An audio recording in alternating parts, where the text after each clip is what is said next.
on Twitter and Facebook at 97.7 ESPN. You can watch the show there. You can watch it on the Twitch and the YouTube at WZZN TV. Follow us on the Twitch, like and subscribe on the YouTube. Get notifications. Go to 977ESPN.com. Get links to all of that, including our great zone deals. I was going to tell you all about Bad Daddies, but I'm not sure that there's only 2 left. There's only 2 left. We put this thing up for sale 2 hours ago, and there's only 2 Bad Daddies left right now, where you can get $50 worth of Bad Daddy's Burger Bar for just 25 bones. Let's get that thing sold out before I get to the commercial break. Clean that up. Get those out of there. Get our apps, the Zone app and the Blitz app, so you can get links to Zone 2 and Zone 3 and Zone 4 as well. All our alternate You got the Buckhorn Bucks hosting Fort Payne in the final regional game of the season, the final game in Newmarket. Final home game for Buckhorn, as they'll finish with 2 on the road. Tonight they go against a really good Wildcats team out of Fort Payne. It comes in 6-1. John McGough and I are on that one. By the way, Fort Payne's offensive line is relatively tiny. I mean, 6A school, they average 218 pounds. They've got their 2 guards are 204 pounds and 198 pounds. 198-pound guard in 6A football. And they're 6-1. John McGough and I are on that one. Madison Academy has had Brindley Mountain, Steve Moulton, and Glenn Laird on that one. Randolph, which is 6-1 also, is at New Hope with Austin Coletti and Drew Darman on that one. I know nothing about the lines from any of those teams because I'm only preparing for the game that I got to do.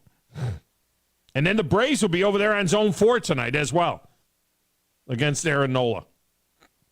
And as always, the Woody Anderson Ford North Alabama Scoreboard Show with Scott Tyson will begin on the Blitz at 8:30 and then move to the air after the Buckhorn game. First hour wide open for you to get in and make your picks. Top of the 11, Lee Sterling from ParamountSports.com is in with picks on all of our games and more. And then Alan Bell from CBS Sportsline is back with his thoughts on the weekend and last night's horrific game in Chicago with those horrific uniforms that the Bears were wearing. Tennessee thinks those uniforms were ugly. I mean, these Thursday night games are just awful. Just awful.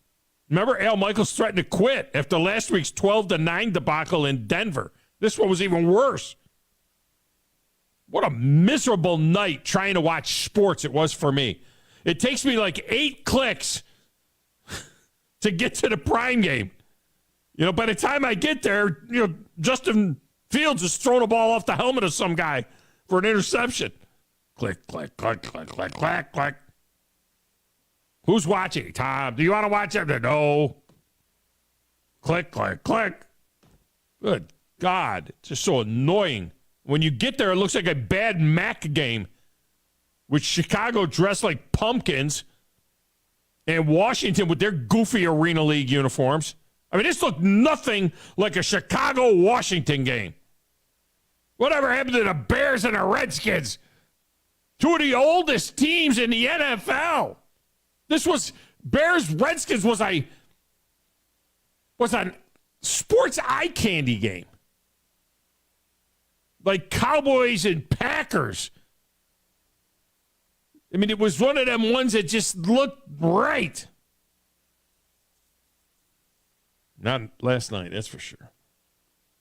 So then I go looking for the Predators game. I'm going to go find the Preds. Let me go see what the Preds, it's a home opener for the Preds.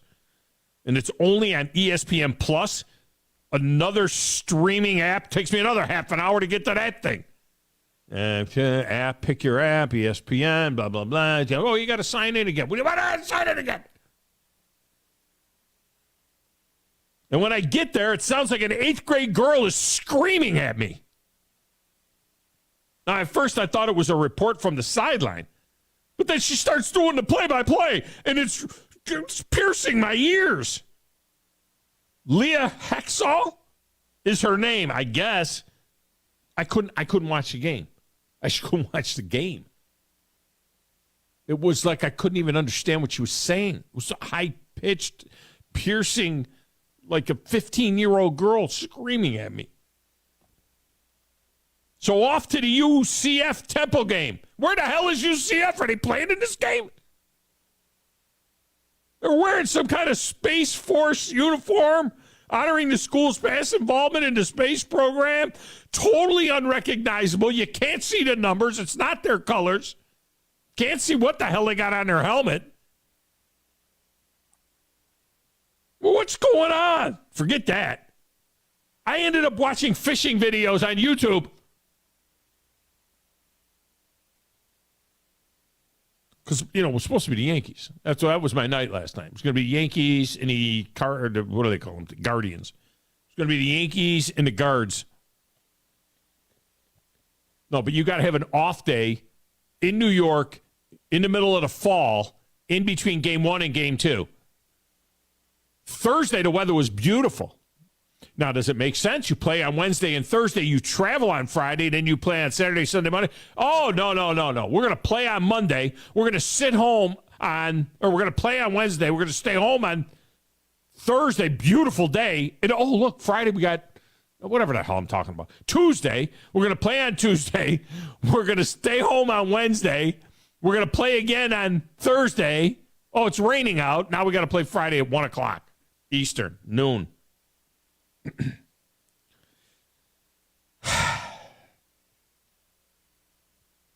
Gosh. I don't know. I don't know what's happened.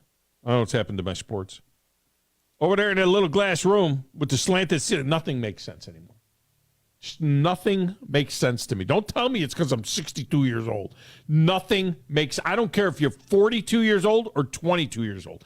Nothing makes sense anymore. Oh, by the way, if you're 22 years old, now you're telling me I can't use the thumbs up emoji, or I can't give a one of these anymore. I can't do this here, this okay emoji. I can't put a heart emoji on there anymore because it's offensive.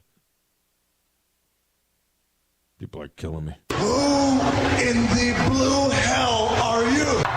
What is your name? Detective. It doesn't matter what your name is. I'm the producer of this show. If I didn't step up, you're nowhere. I put this thing together out of spit and polish. I think this is one of the traits of a really good producer. Keep the talent happy. I'm all jacked up on Mountain Dew. Now, Thom. Hey, Thom. Testosterone high today. Testosterone, whatever the it is. It really doesn't matter what you think. It really doesn't matter what you say. Any of you play sports?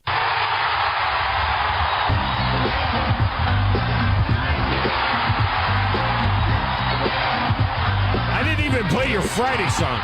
I'm so ticked off I didn't even play your Friday song. Why are your people, actually it's not your people, Whoa. It's Captain Cool's people and the Bandyman's people. Yeah. Why are those people telling us that we can't use the thumbs up emoji anymore?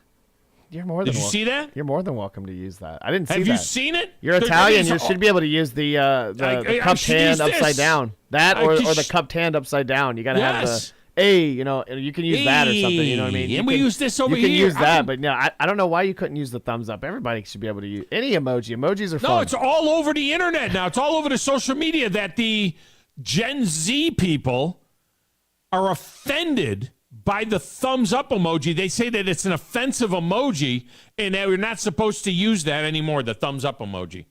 Because it's like if you send somebody a text and they send you back a thumbs up, they don't even care enough to say something. They just give you, it's like dismissive. It's supposedly dismissive. Thumbs up, like, yeah, sure. Didn't they say something like that when the military was over in the Middle East?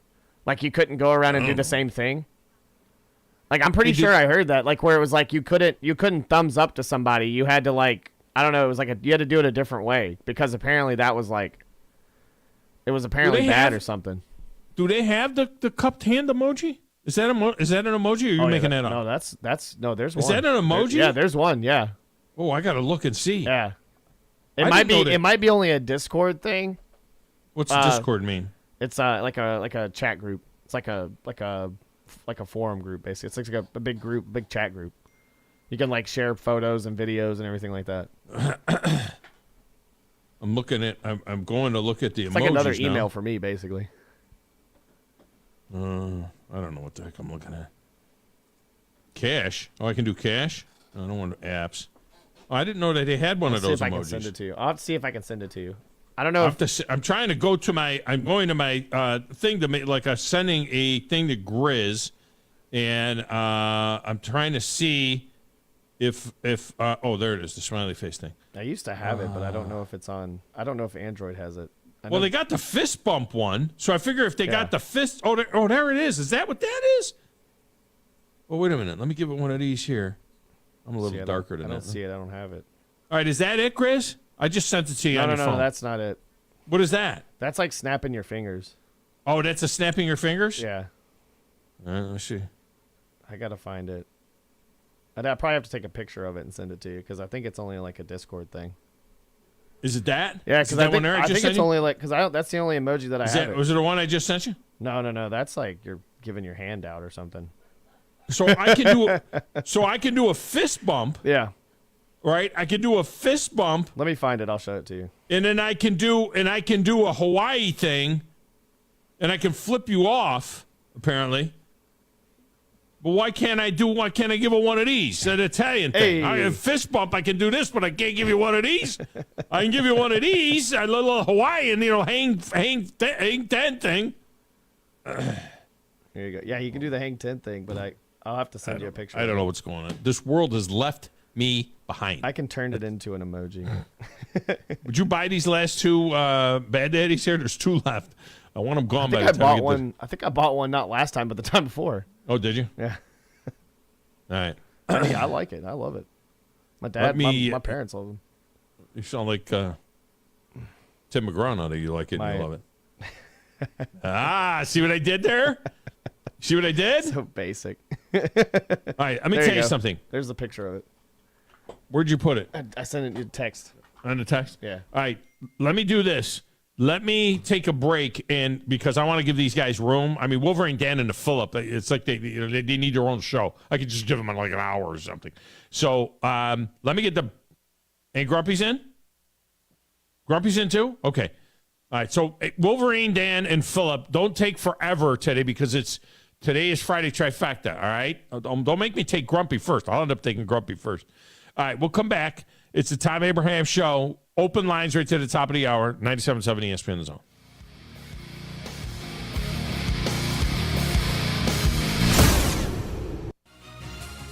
You're listening to the Thom Abraham Show on 97.7 ESPN The Zone.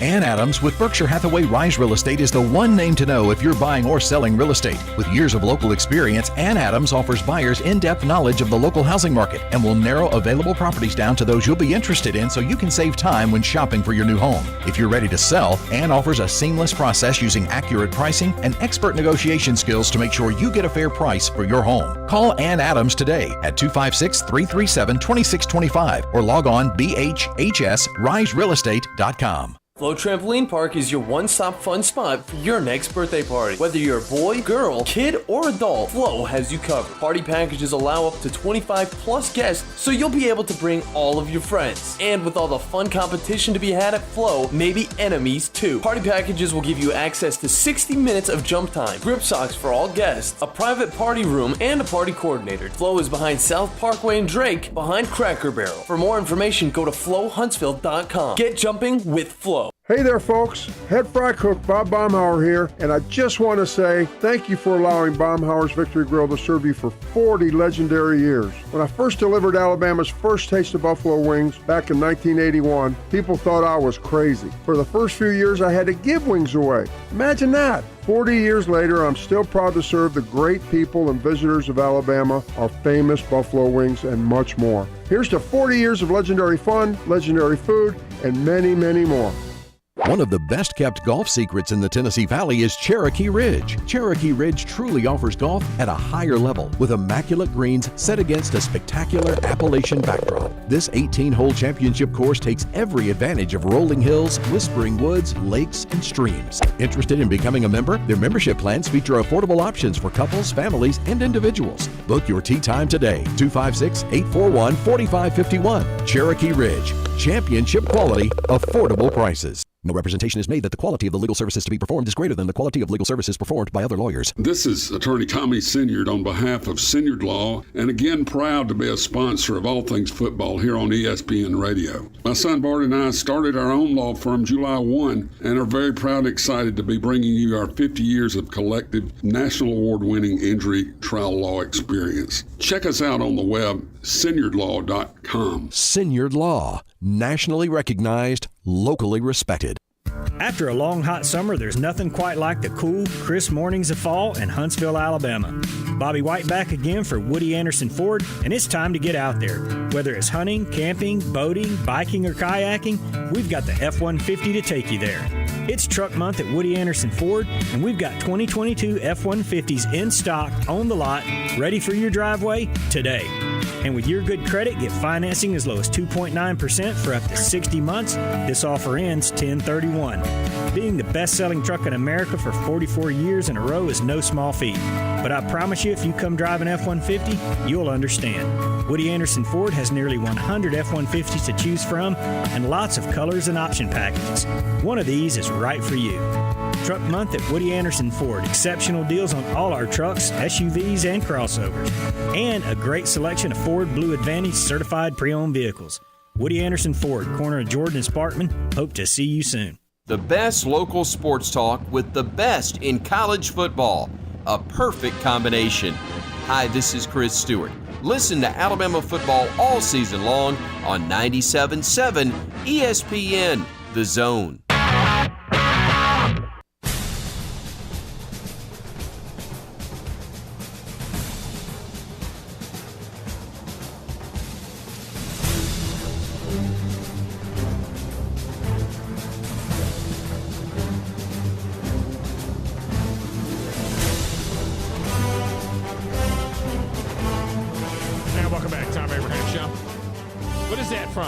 What is that? Is that NFL music?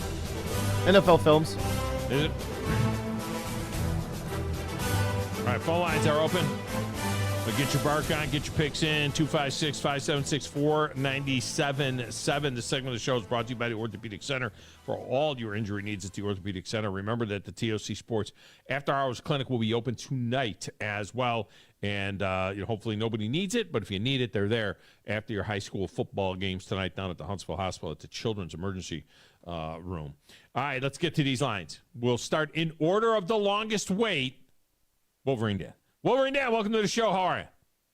Well, it sounds like last night it was a rough night for you, and then on top of that, the emoji stuff. So here's my solution to your two problems.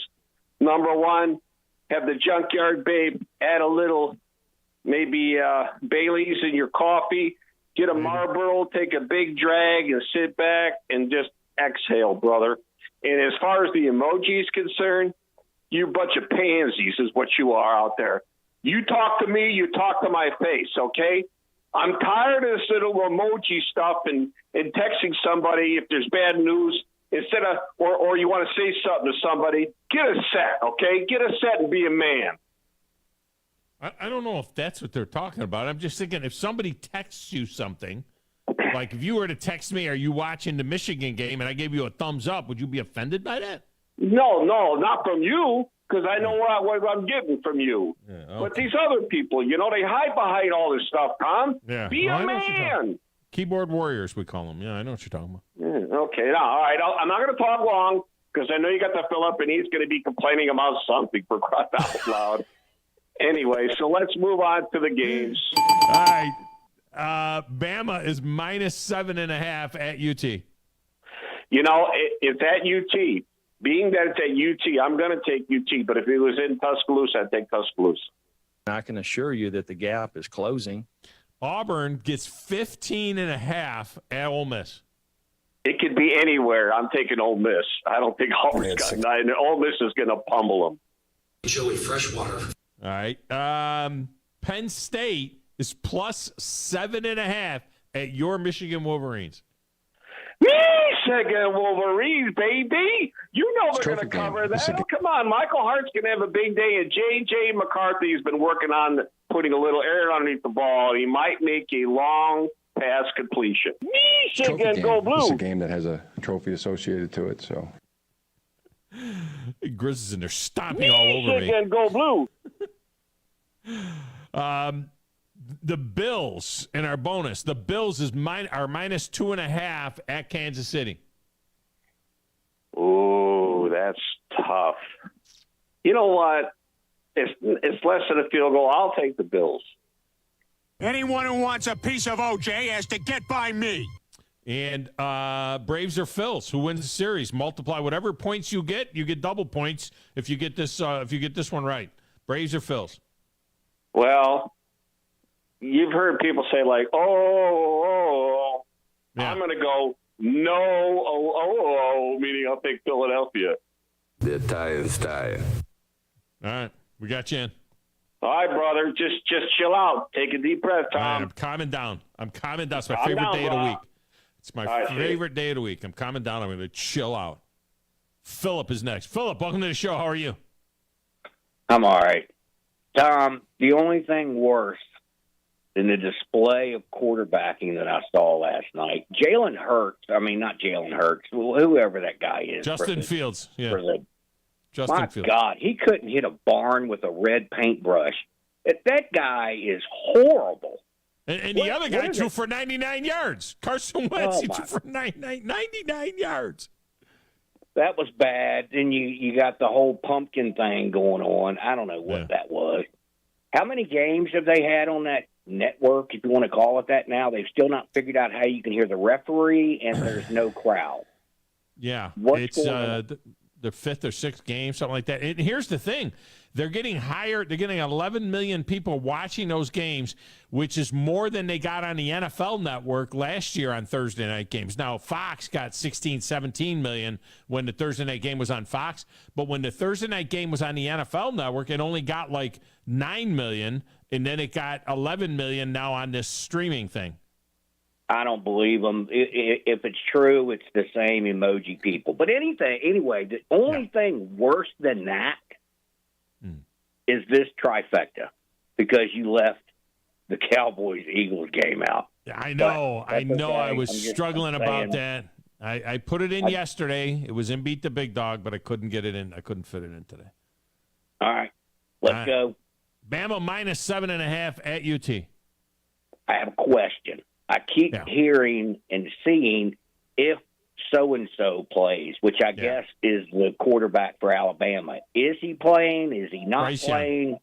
Yeah, Bryce Young, most indications that I've seen is that he is playing. Bryce Young will play this game. He's playing. Roll Tide. Roll all over their ass. This is Alabama. Auburn gets 15.5 at Ole Miss. I'm taking Auburn this time. Go compete in pickleball if you want to. I think that Brian Harson's going to be able to do that after this week. War Eagle. Penn State is plus 7.5 at Michigan. Wolverine Danica, I hope you're still listening. I tell you what, you're smoking something, but it ain't Marlboros.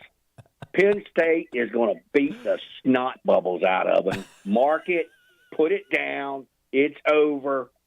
Nittany Lions. Roll. I'm standing here on the Thom Abraham patio. He just went Wolverine Danica. The Bills are minus 2.5 at Kansas City. Until they prove that they can get it done, I'm going with Kansas City. I really appreciate that Patrick Price on my insurance. Being a champ has its perks. It's Kermit the quarterback. And then Braves or Phils. Your NL East rivals, Braves or Phils for the series. It's tied at 1. It's all over. The Phillies. The Italians tie. Really? Wow. Okay. All right, we got you in. Peace out. How about you Cowboys? Grumpy is up next. Grumpy, welcome in. How are you? Hey, pretty good, man. Going flounder, getting my gigging equipment together. Flounder? Yeah. Flounder gigging? Yeah, it's the season, man. I've never heard of flounder gigging. I've heard of frog gigging. Oh, yeah, you mean like yeah. In the Gulf of Mexico? Yeah, mainly in the intercoastal or in the bay, but you can do it on the beach. It's just well, the that's water. that's Spear fishing. That's not gigging. We don't call it gigging. You have a gig. I mean, you have Really? it's a frog gig. It's a prong trident, and you walk in the water and do it. But I don't want to be the guy that says get up and get down, and then I get up and talk too much. Yeah. So it's Friday. So let's hit it. Bama minus 7.5 at UT. Alabama's going to beat them by 17. So I'm supposed to smile and say thank you. See, my thought is that when UT breaks this thing, at some point in time they will win one of these games, it's going to be something where they kind of sneak up on them or surprise them a little bit. Yeah. There's been too much talk about it. There's so much talk about UT that I agree Bama's liable to go large in this game. But because they're not. At 5:45 this morning, I went up to my little place up here and ate breakfast. And, man, everybody in there had a Tennessee hat on, man. They're ready. Ooh, yeah. I've never seen so many Tennessee hats. Oh, yeah. Auburn gets 15.5 at Ole Miss. Hotty toddy. Ooh, he's going to go with the Joey Freshwater. Auburn's shown me nothing. Auburn's shown me nothing, man. They pulled the trigger, right, during the bye week then? I mean, if that happens, if they don't cover that. I would hope so. I mean, if you're going to do it. Anyway. I'll talk to you about it Monday. Penn State plus 7.5 at Michigan. Hit the showers, Michigan. I'm standing here on the Thom Abraham patio. Bills minus 2.5 at Kansas City. The Bills. It's butt cold out here.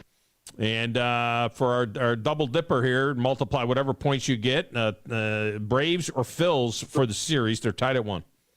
The Braves. I picked Penn State. I don't know which soundbite is for Penn State. I'm standing here on the Thom Abraham patio. That's James Franklin. There you go. Oh, okay. All right, so we got the Braves. All right, we got you in. All right, thanks. Appreciate it. All right, man. Appreciate it. Jason is next. Jason, welcome to the show. How are you? Hey, I'm good. How you doing? I am fantastic. All right. Good deal. All right, I'm going to play away so we can get some more on. All right, Bama minus 7.5 at UT. 85% of the money is going on Tennessee, so I'm taking Bama. So those guys are stabbing and legging their guys. You got to stab and leg your guy, man. All right, Auburn is getting 15.5 at Ole Miss. Let's take Auburn. I like that. Go compete in pickleball if you want to. War Eagle. Penn State is getting 7.5 at Michigan. Let's go, Michigan. It's a trophy game. It's a game that has a trophy associated to it. So no, not really. It's not. The Bills are minus 2.5 at Kansas City. I want Kansas City. If I toss power trap, it might pop wide open. Right, could pop wide open. And in the multiplier, the Braves and the Phillies for the series. Phillies. The Italians tired. The Braves are better. We got you in. All right, thank you. All right, Jason. Smokey freaking Mike Honcho. Smokey Mike, what's going on? Well, it's tradition, big dog, that I call in during this time of year, and I'm doing that yet again. So you and your little moto talk yesterday was a whole bunch of BS because the Heisman Hendon Hooker is about to make his moment happen. Man, I hate Tennessee.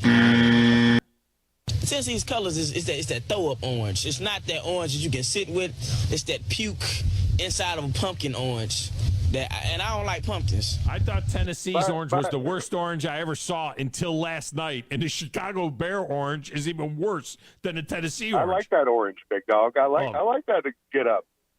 God, they were ugly. It was despicable. That game was ugly as hell. Well, because your quarterback sucks. That quarterback, he's terrible. Well, it's not often that you play both defenses in a daily fantasy matchup and win a good bit of cash, but that's what I chose to do last night. That was good. You fade those offenses, that's for sure. Oh my God! But so, are you going to take? I can assure you that the gap is closing. So you're going to take them, huh? You could play. You could even play Lyle Allen Jones this time around because you know what? It's going to be done and over with come 6:30 tomorrow. Yeah, it will be. You got that right. Auburn gets 15.5 at Ole Miss. Oh, Ole Miss, obviously. Joey Freshwater. Penn State gets 7.5 at Michigan. Just because of the hook, I'm going Nittany Lions. I'm standing here on the Thom Abraham patio. The Bills are -2.5 at Kansas City. Bills are rolling. I got to go Buffalo. It's butt cold out here. They rolled into Miami, too, a couple of weeks ago. And in the multiplier, Braves and the Phils, who wins the series? The main thing is Strider today, so I have confidence in the rookie. I think the Bravos will take it.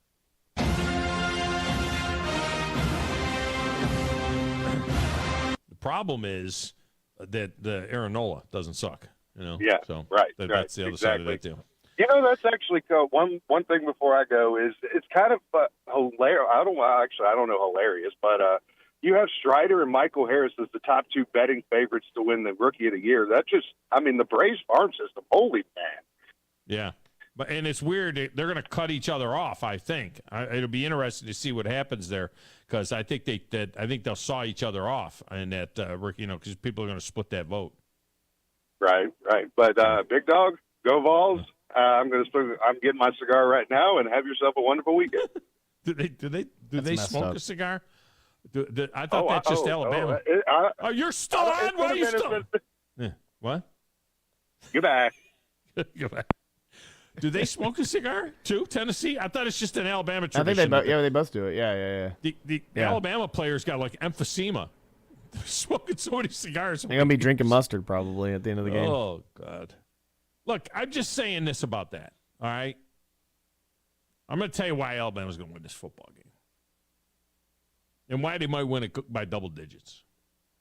Because all anyone is talking about is Tennessee. It's all they're talking about is Tennessee. And all the reasons why this is the year. And Hendon Hooker is the Heisman Trophy winner. And this is all very, very dangerous for Tennessee. It would have been better for Tennessee if it were like a sneak attack. You know what I mean? An upset with no one really kind of paying attention. You know what I mean? Something like that.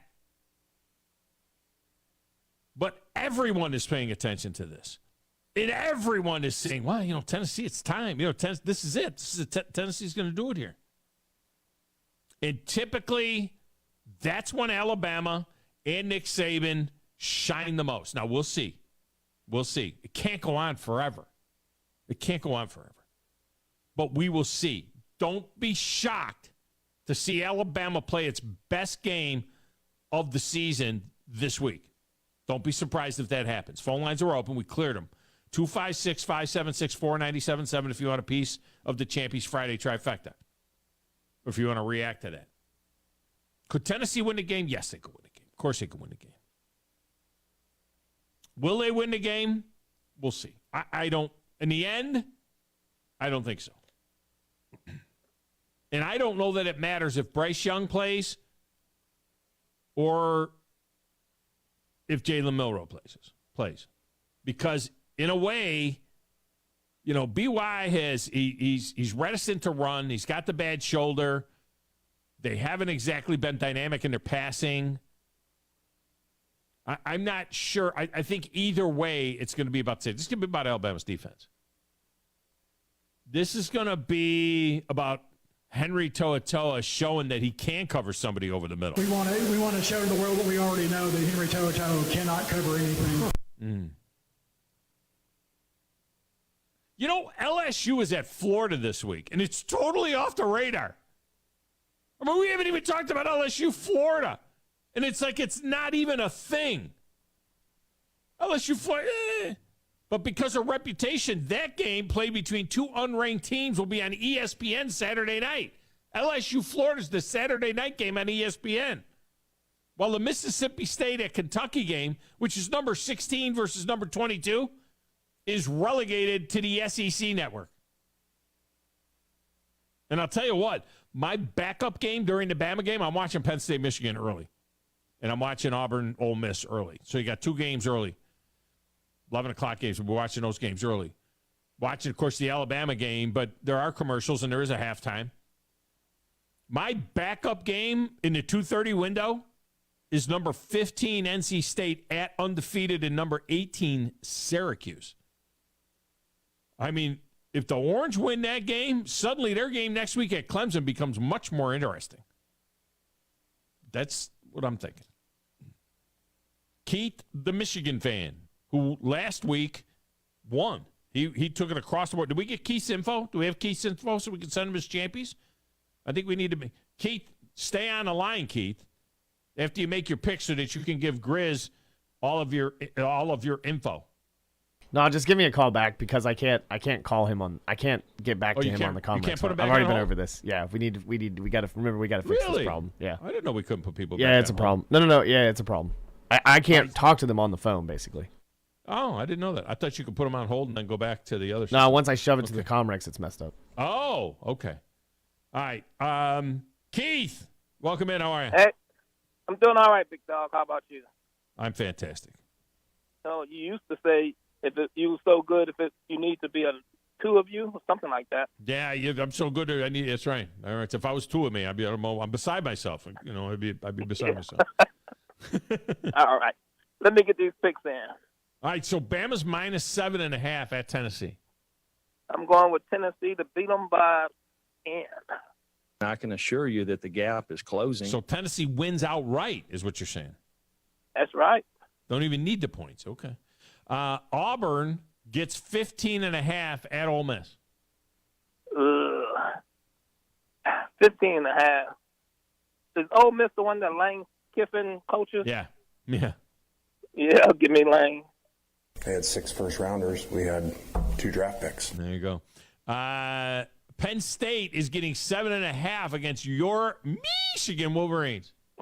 I like the way you said that. So you already know. Just put that big block M in there. It's a trophy game. It's a game that has a trophy associated to it. So, not a trophy game, Jim. All right, you play other trophy. This is not a trophy game. The Bills in our bonus is -2.5 at Kansas City. Golly, the Bills want payback, but Kansas City haven't been playing top-rate ball this year, so I'm gonna have to go with Kansas City. They got to wake up. I really appreciate that Patrick Price on my insurance. Being a champ has its perks. Yeah, they can't wait around like they did against the Raiders and be down 17 no. and then come back. They need to play good. And in our multiplier, the Braves and the Phils, who wins that series? I'm gonna go with the Phillies. What is it now? 1-1 or? Yeah, they're tied. The tie is tied. They're tied right now at 1, and then they play the next 2 in Philadelphia, and then if there's a game 5, that'll be back in Atlanta. Yeah, I'm gonna go with Philly. All right, we got you in. All right, thanks a lot. This just in, Grizz. Bruce Sutter has passed away. I didn't know. Is Bruce Sutter old? I didn't know that.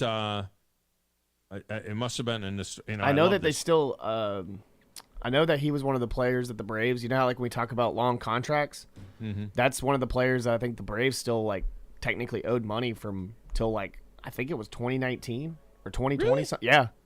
I don't even remember him signing with the 69 years old. That's young.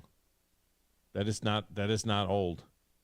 69 years old, passing away. On my phone app, it comes to me from CBS or from something, and as soon as I do it, as soon as I hit it, it goes away, and it gives me some other story, and I'm like, well, why are you doing that? Saturday, another passing of Bruce Sutter, age 69. I'm just seeing if there's we said the news is the story, blah, blah, blah. He's one of the great closers of all times.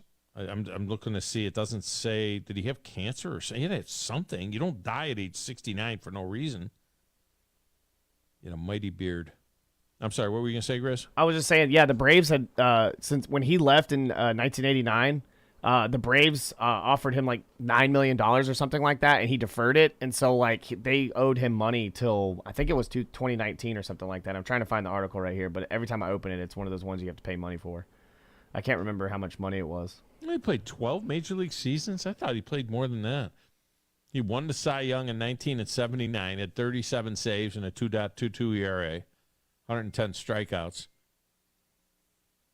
300 saves to rank third on baseball's all-time list at the time of his retirement. But yet in only 12, he led the National League in saves in 79, 80, 81, 82, and 84. 6-time All-Star. Dang.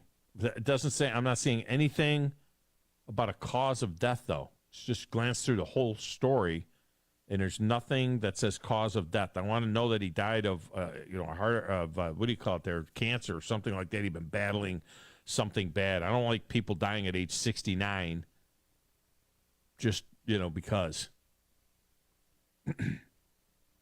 Dang. All right. Well, that's a downer. Hall of Famer. 12 years. Became a Hall of Famer. All right. Let's get a break in here. We'll come back and set you up for hour number 2 next, right here on 97.7 ESPN, The Zone.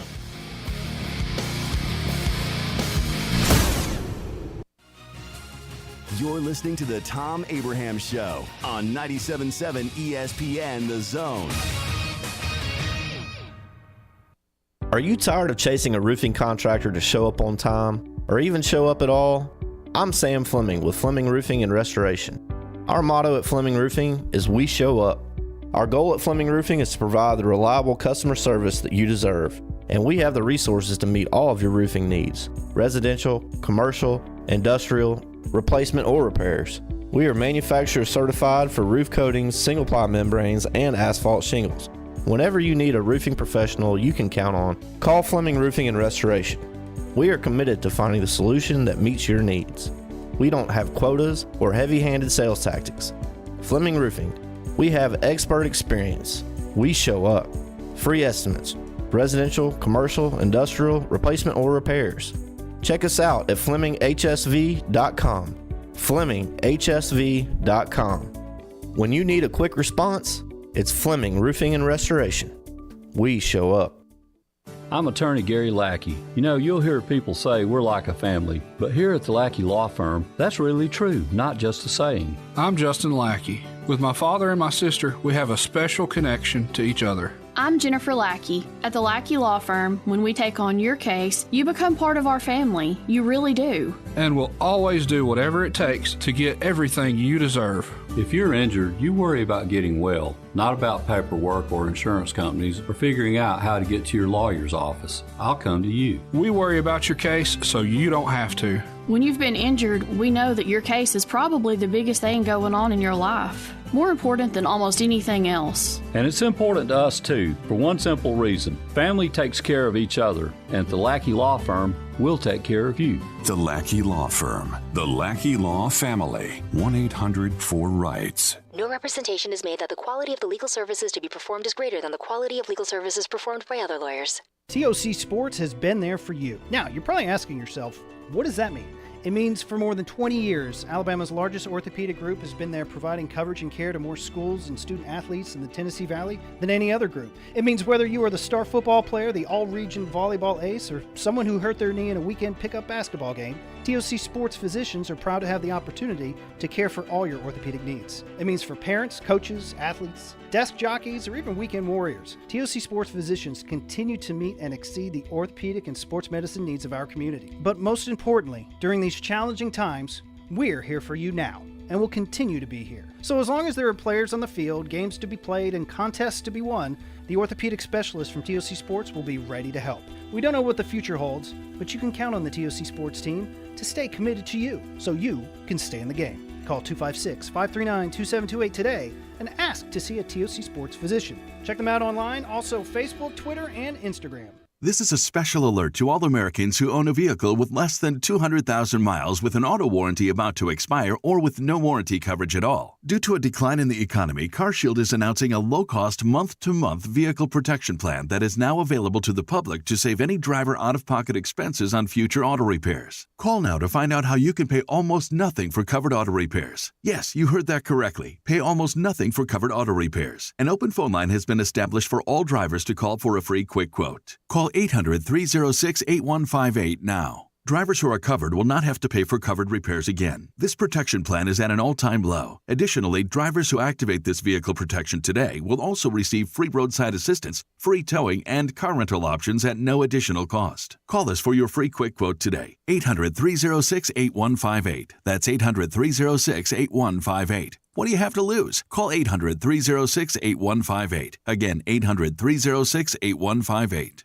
If you're dealing with fatigue, low energy, and decreased performance at work or school, you may have insomnia. The professionals at Integrated Behavioral Health are experts in helping patients deal with insomnia. I recommend IBH to anyone who is in need of mental health care. The practitioners are very professional, and they've treated me like a human rather than a case. If you need help, contact Integrated Behavioral Health today. Call 855-422-1618. Integrated Behavioral Health in Madison and Decatur.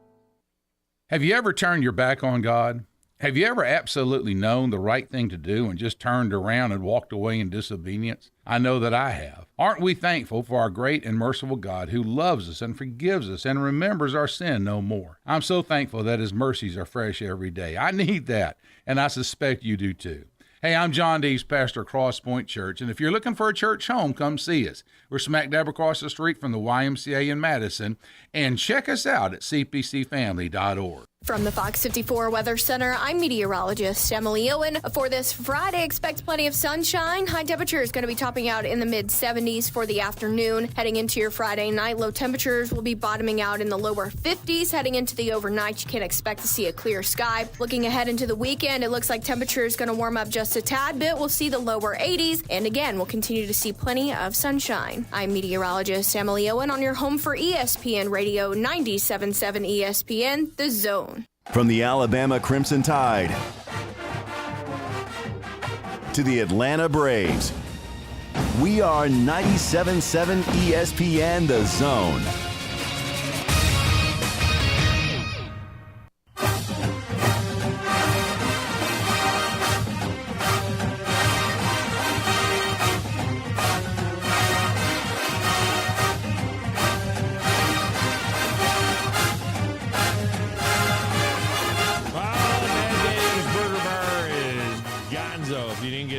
That deal, you're going to wait for the next one to come down the pike.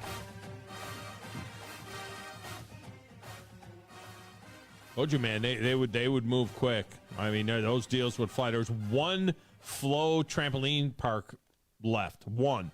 $50 worth of Flow trampoline park you can get for $25. One left, and you're gonna want to get. We're gonna have news about that place coming up in a little bit, so you're gonna want to make sure that you trust me, okay? Trust me. You're going to want to snag that thing. Coming up at the top of the hour, Lee Sterling is going to join us from ParamountSports.com. And we'll get his take. He was 4-1 on his picks that he gave us last week. He was 5-0. I think he's 9-1 in the last 10 picks that he's made on the air here. So we'll get his take on these games. And then also coming up in hour number 2, Alan Bell will be joining us from CBS Sportsline. We'll have him in there as well. You know, Grizz, another way that you can tell how big this game is the ticket prices in the aftermarket, the secondary market. Jeez, yeah. Ticket prices are skyrocketing in this deal. Is it comparable to Blink 182 ticket prices? Well, I don't know about that because I don't know anything about Blink 182. I was just saying that they're coming back apparently, and they were like $325 for just absolutely ridiculous seats. That wouldn't even get you in the game. What gets you in the game? That kind of money wouldn't even get you in the game. To get you in the game right now, the get-in price before the start of the season was $134 just to get in the game and be in the rafters. Yeah, which is like being in Madison. I mean, that stadium, it's crazy. Now the current get-in price right now is $444 just to get into the game. It's up 231% just to get in the door. Yikes. The average ticket price right now is around $550.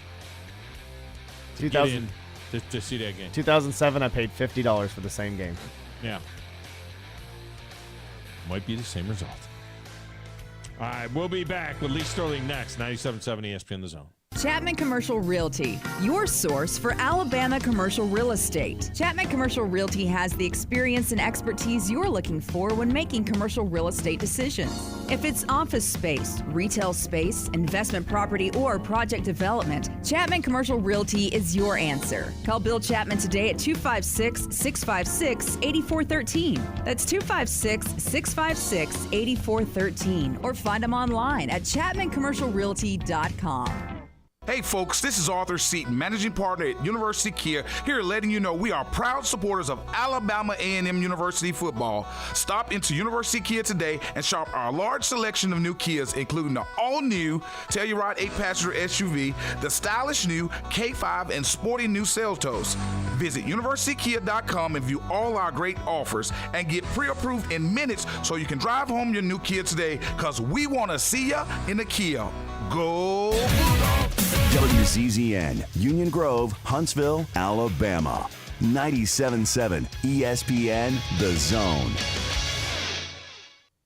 This is SportsCenter. I'm Christine Lisi. The Braves turn to rookie Spencer Strider on the mound for a pivotal Game 3 in their NLDS against the Phillies today. The soon-to-be 24-year-old has not pitched since September 18th because of an oblique issue. Philadelphia counters with Aaron Nola. Series is knotted up at a game each, 4 Eastern, ESPN Radio.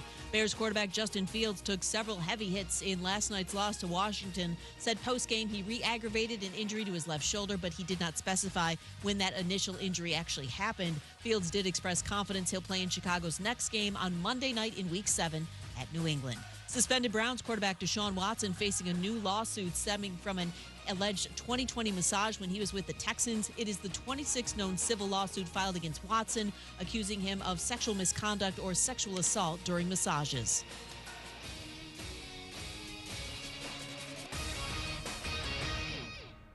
Listen to Madison Academy football all season long. And it is covered up by the Mustangs in the end zone. Touchdown Madison Academy. Touchdown Madison Academy. On 97.7 ESPN, The Zone.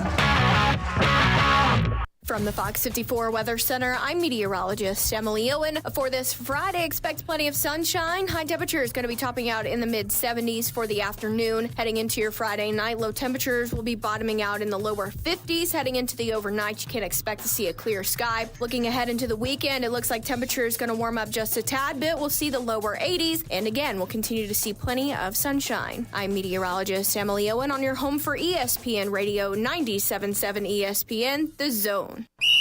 Listen to the North Alabama High School Scoreboard Show, presented by Woody Anderson Ford, each Friday night on 97.7 ESPN The Zone. You need to be more like a dog. Like what you guys are doing. You've got your fingertip on the pulse of your listeners. You guys know what they're talking about. Be a dog. God bless the show. You are the Messiah. We need more dogs. This is the best show on radio. The big dog, Thom Abraham, is here with you. Hey, I see you. I see you, dog. So settle in and get your bark on. That's my dog. Now live. Here he is, the big dog. Let's go, baby! Thom Abraham. How you doing? How you doing? How you doing? How you doing? How you doing? How you doing? How you doing? Look, I don't speak Spanish. I don't know how to say this, so I'm going to choose my words very carefully. I think you're a psycho. Do you know who I am? I mean, that guy sounds like El McPherson farting into Miles Davis' trumpet. I guess I'm on here. Am I on? Can somebody respond? Get off my lawn. I have to drag my Yankee ass out of here.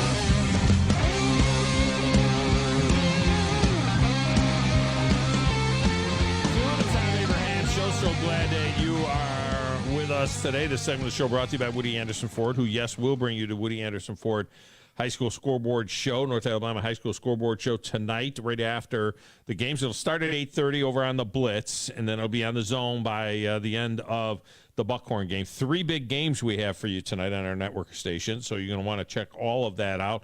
I am on the Buckhorn game with John McGough. That one will be on the air on the Zone, and on Zone 2, you will get the Madison Academy game, Brindley Mountain, and on Zone 3, you will get Randolph in that game, as they take on New Hope. So you've got all of that action going on, and then, of course, you've got the North Alabama High School Scoreboard Show. So, and they'll be wrapping. They'll have drop-ins from games all over North Alabama, including over in Florence and throughout the Tennessee Valley. So that's all good stuff. Make sure you tune all of that in.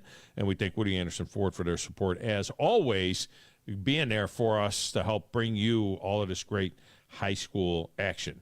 All right, joining us now, a guy that has not given us. Okay, all right, okay. There you go. Got to get that in there. A little rawhide in there. He's not giving us picks on high school games, but he is giving us picks on college and NFL games. That's for sure.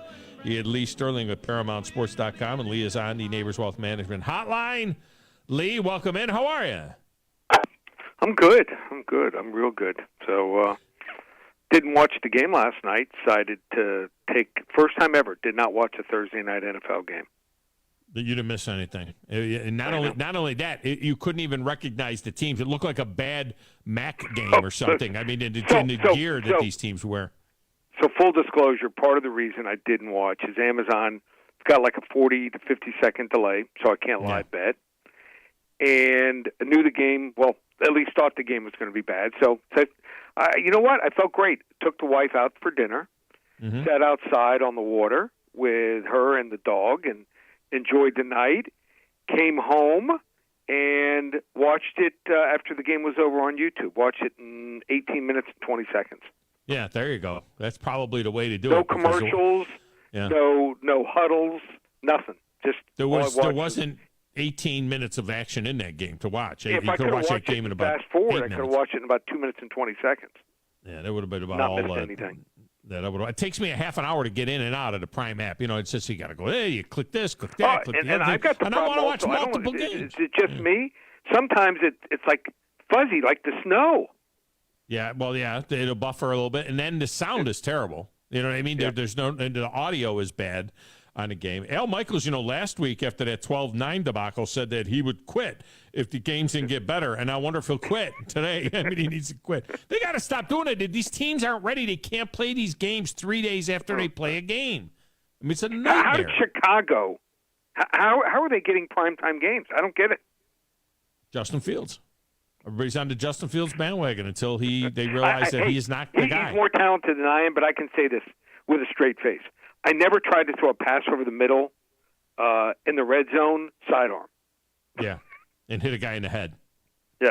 It's just him in the helmet. That was it's just, not the answer. I thought it got deflected. Then when that was one of the few plays I actually had to rewind and look at. And then the other kid throws for 99 yards. Yeah, I mean, you got to be kidding me. You lose. No, he won. I mean, the kid that won, Carson Wentz, threw for 99 yards. They win throwing for 99 yards. Throwing for 99 yards. I mean, it's just absolutely ridiculous. Carson Wentz is washed, and Justin Fields is it's not going to happen. It looks like. So Troy is a 16-point favorite over Texas State, and you like this game a little bit. What do you got? I do. So if you remember, that's my alma mater, Texas State. Yeah. And Texas State finally, for the first time this late in the season, since 2014, their record is even. They brought in a lot of transfers. I mean, a lot of guys. But Troy is maybe a little overrated now. They're 6-0 against the spread. But Texas State, 11 takeaways in half the games it took them to get to 12 last year. Get this receiver, Ashton Hawkins, 43 catches already for 6 touchdowns. I think Troy's going to win something like 31-21, but I'll take the points here. I think this is going to be a tight game. This is a game, this Florida-LSU game, this is a game that we used to spend a lot of time talking about. Nobody's talking about it this week, at least in our neck of the woods, because of the fact that, we got the Alabama-Tennessee, and we are talking some about Penn State-Michigan, and then you got the Auburn game, which we'll get to. But, Florida-LSU, this used to be a thing. Florida at home as a 2.5-point favorite against LSU, unranked. Both teams are unranked, yet they'll be on ESPN. Mississippi State, Kentucky, those are two ranked teams. They'll be on the SEC network. But what about Florida laying 2.5 against LSU? Okay, so the really good thing about this time of year is we've got so much data. And Florida can't throw the football. They're completing just 56% of the passes they're attempting for 6 touchdowns. LSU, not great, but better, 67%. Over 11% better for 8 touchdowns here. LSU they coughed up the game. It was like, did you ever used to hand your kids milk in the kitchen? They wanted milk when they were little. Ever have one of them before he even got out of the kitchen spilled the milk up all over the place? All the time. It happened 2 That's nights ago what with my LSU 22-year-old. did. When you fumble the kickoff and then allow a punt return of 58 yards, and then the first 2 possessions where you start driving, don't get it on 4th down. That's what they did. They handed them the game. They were down 20-0, game, set, match here. LSU gets a do-over here. Missouri, they dominated the time of possession. I thought they might have been the better team last week, just couldn't come up with any one of those 6-7 plays here that would have made the difference here. This is a big game. Whoever wins this game is going to the Music City Bowl instead of the Mayo Bowl. I like LSU, 32-20. I don't know that either one of them will rise even to the Music City Bowl, to be honest with you, but we'll see how that all... I'm trying to be positive here, okay? Yeah, we're trying to be positive. We'll see how that all shakes out. The game that really is a more significant game in terms of teams being ranked, I don't know if Will Levis is playing or not, but walking around in that boot, Kentucky's certainly a totally different team without Will Levis in there. But Mississippi State, after they lost to LSU, I kind of forgot about it. I kind of wrote them off. I didn't think. But now Mississippi State is playing some really good football, and they are a 6-point favorite. Isn't this game at Kentucky? And Mississippi State's a 6-point favorite at Kentucky. Talk to me about that. Yeah, so this is a tough game. Probably the toughest to handicap. I can tell you this much: it won't be on my board for my clients. But I think the right side, and this is even with a Pirate, not a good favorite, road favorite, one of the worst. But Kentucky's offense, look at numbers, just averaging 356 yards per game. Last year, 424. And I heard someone make the argument, Kentucky, they don't have to face a running team. Running teams like South Carolina, which ran 42 of 61 times, and Ole Miss 39 runs to just 29 passes. Now they face a passing team. Mississippi State's offense, even though they throw the ball 67% of the time, it's like a running game. They use that short pass. They try to get in 2nd and 3, 2nd and 4, and then you're in trouble. I just think they're playing at too high a level. As long as they don't fall asleep like they did in that LSU game, I think they're the right side, 34-23. By the way, that number has fallen since early in the week. 4.5. 4. Yeah, yep. I've seen some 3.5s. There's a couple of 3.5. If you could get that, so go look at that. If you can get a little shorter line there.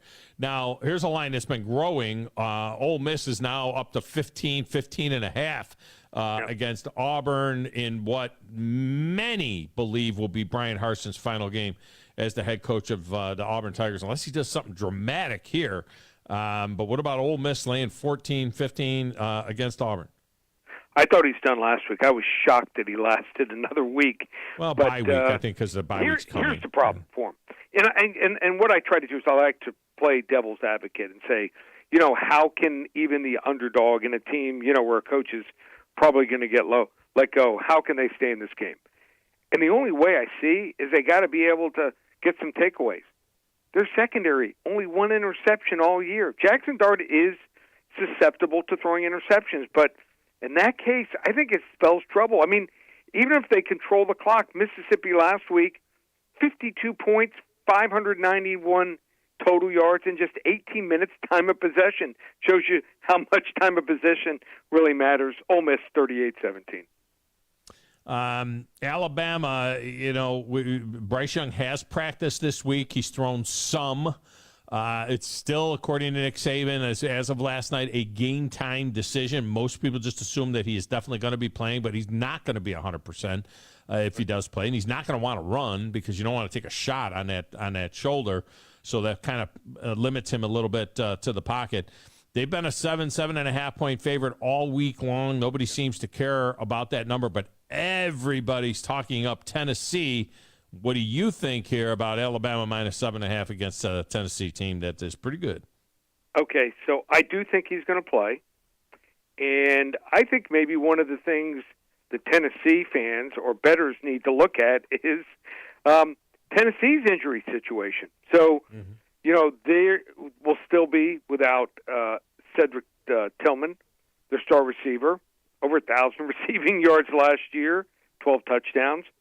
Also, 2 of the top 4 defensive backs could be out for this game, and if that's the case, they're the number 128th out of 131st pass defense. Last 5 years, closest they came to Alabama, 22 points. I think they're making headway here, but I think Nick Saban's going to step in and work with both coordinators, want to go over the game plan here. I think both coordinators have not coached up to the level that's been expected or we've seen the last, dozen years. So, series visitor, 23-7 against the spread. I think Alabama's going to be able to move the ball. People talking about Tennessee scoring. I just don't think Tennessee's defense can stop Alabama. Roll Tide, 45-31.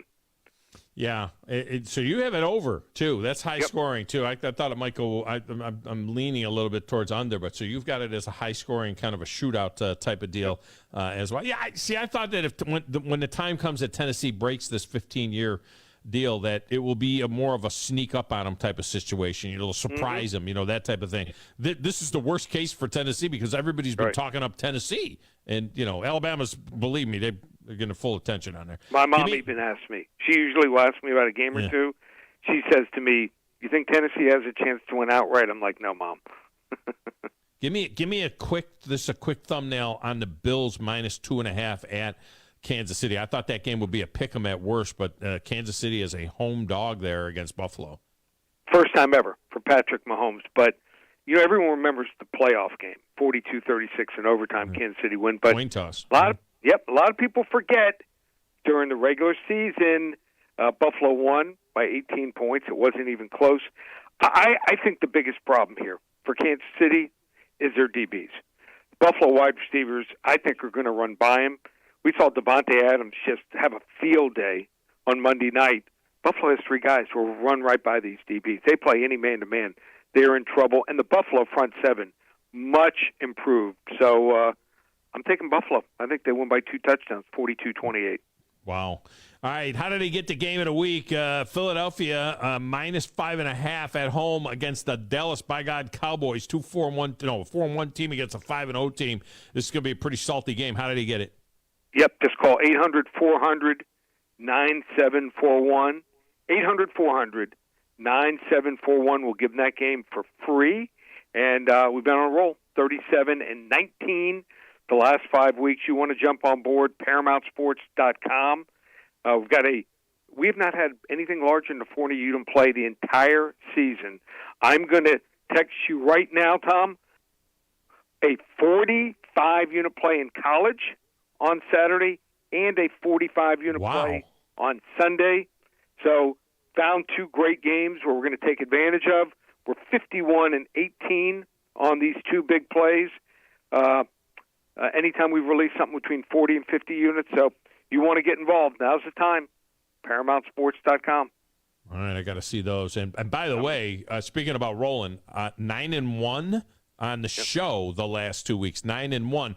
I think that's good. I'm not. That's good, right? Yeah, that's pretty good. That'll pay a bill or two. All right, man. I appreciate you. Have a great weekend. I got my phone in my hand. I can't wait to see these games. Sending it to you now, all right, buddy? Send it to me now. And you can get it too by going to ParamountSports.com and getting signed up with Lee Sterling. All right, let's get a break in here. So now you know that. Let's see what Alan Bell has to say. We'll ask him about our games, and we'll also talk a little bit about that miserable game last night and get his take on what he thinks happens with Alabama, Tennessee as well. We'll do that next right here on 97.7 ESPN The Zone.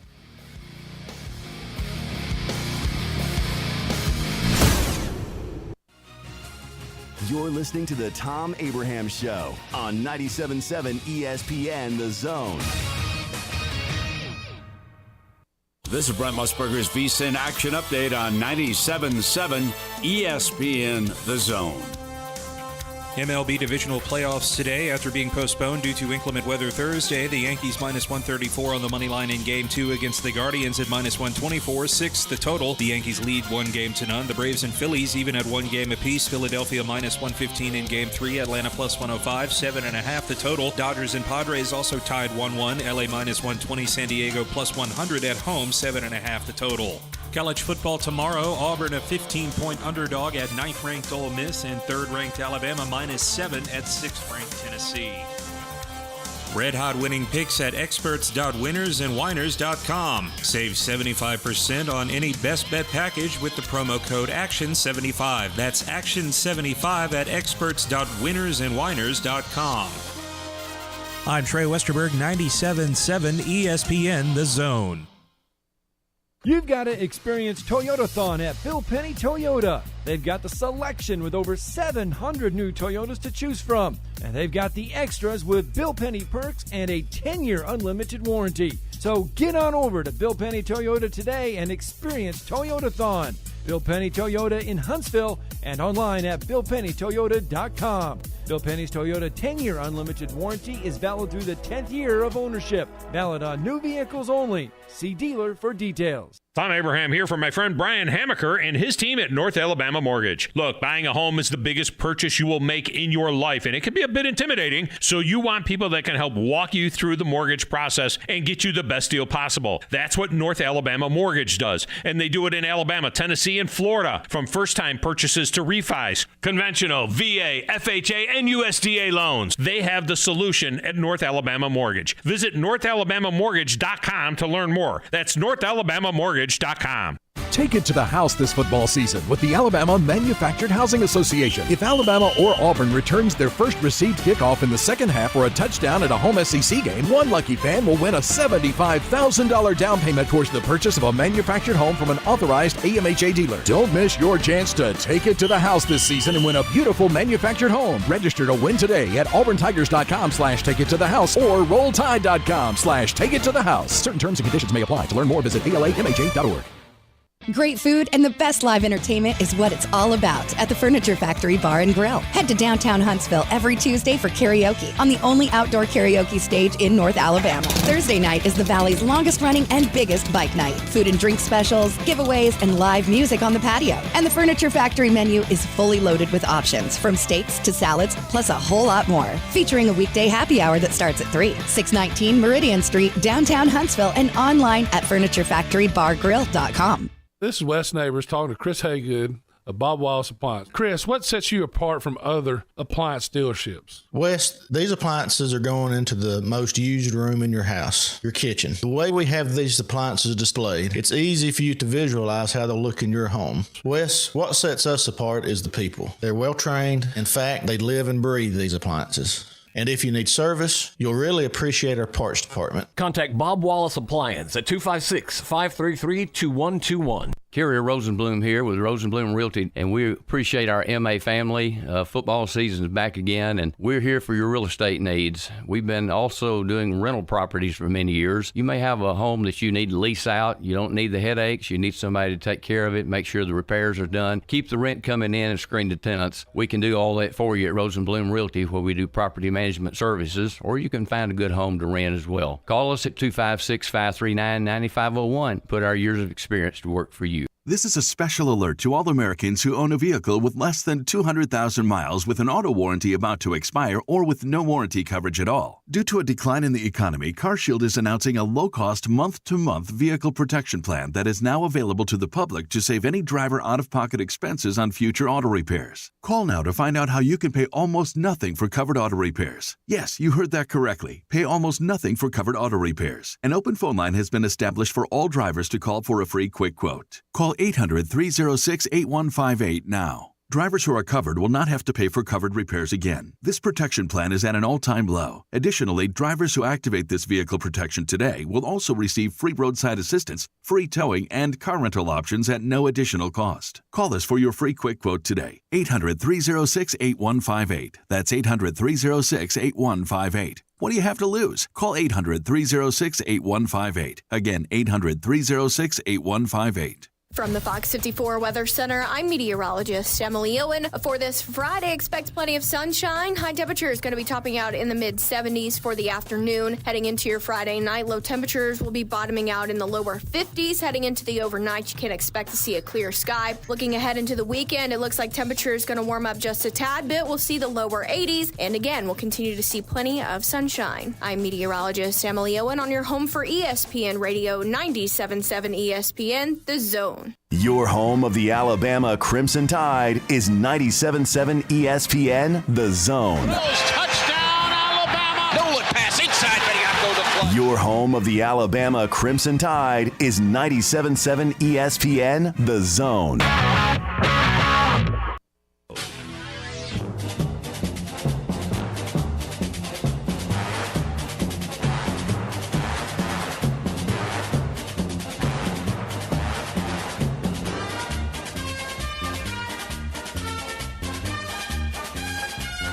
This segment of the Tom Abraham Show is brought to you by North Alabama Mortgage. Whether you're in Tennessee, Alabama, or Florida, there's a big football games on all of those teams. If you're in any of those areas, North Alabama Mortgage can help you out.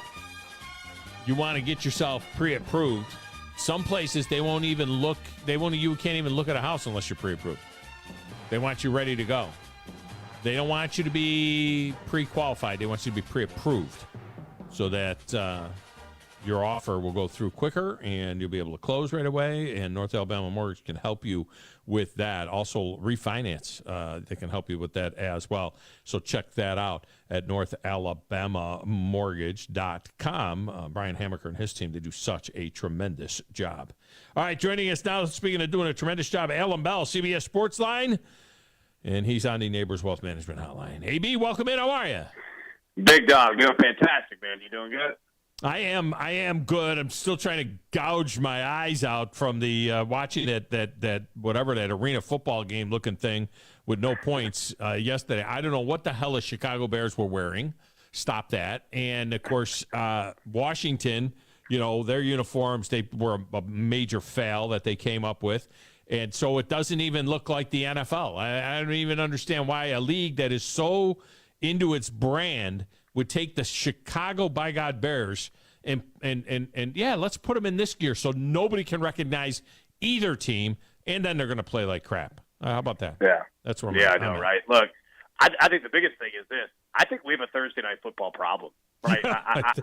Like honestly, like, and you know what? Like, not even the teams that are scheduled. Like, the product as a whole is clearly different than what you see on a Sunday night, even a Monday night. Like, I don't know the answer. There are people way smarter than me, but there's a reason for this, and there's a reason why even when we have good teams, that this product on Thursday Night Football is just not good at all. So I don't know. The NFL's never going to get rid of it because it's such a moneymaker, but I do think that it's going to change the way that we watch, and it's going to change the way that we bet on these games because points just are not being scored at all. Yeah, and typically it's the road team that struggles the most. And in this particular case, Justin Fields is so bad that the road team was actually able to get over on him in his 7-point production in the game. But it just seems to be that there's a lack of awareness out there. And I know, you got to get better around them and everything else. But the quarterbacks that come in and they do a great job, they elevate the play of players around them. And, it wasn't anybody else that made him throw the ball directly into the head of a defender, on the 5-yard line. There's something missing here. I didn't like it from the time they drafted. I said it right from the very beginning. It's just something that's missing. Yeah, it is. I think, one, it has to do with the Bears personnel. But the bigger thing is Justin Fields. This isn't new. Now, there are things that he could do very well, right? But when you look at it from a consistent standpoint, he's just not a good NFL quarterback. He's not. And look, it's tough to put all the blame on him because it's not. His offensive line isn't good. They can run the ball, right? But he doesn't really have great wide receivers. But it comes back to he's just not that good of an NFL quarterback. And you can have guys that are mobile, like a Jalen Hurts. Okay, Jalen Hurts is very mobile, very athletic. But look what Jalen Hurts is doing. His maturing from year one to this year and year two. He is making passes from the pocket. He's getting hit hard and still delivering from the pocket. And it goes back to it, like, if you can't stand back there and deliver, it's just not going to work. And I think the Bears could be in serious trouble. Jalen Hurts has gotten better. Jalen Hurts has gotten – I didn't think that Jalen Hurts would be – in college, I didn't think Jalen Hurts was going to be a quality NFL quarterback.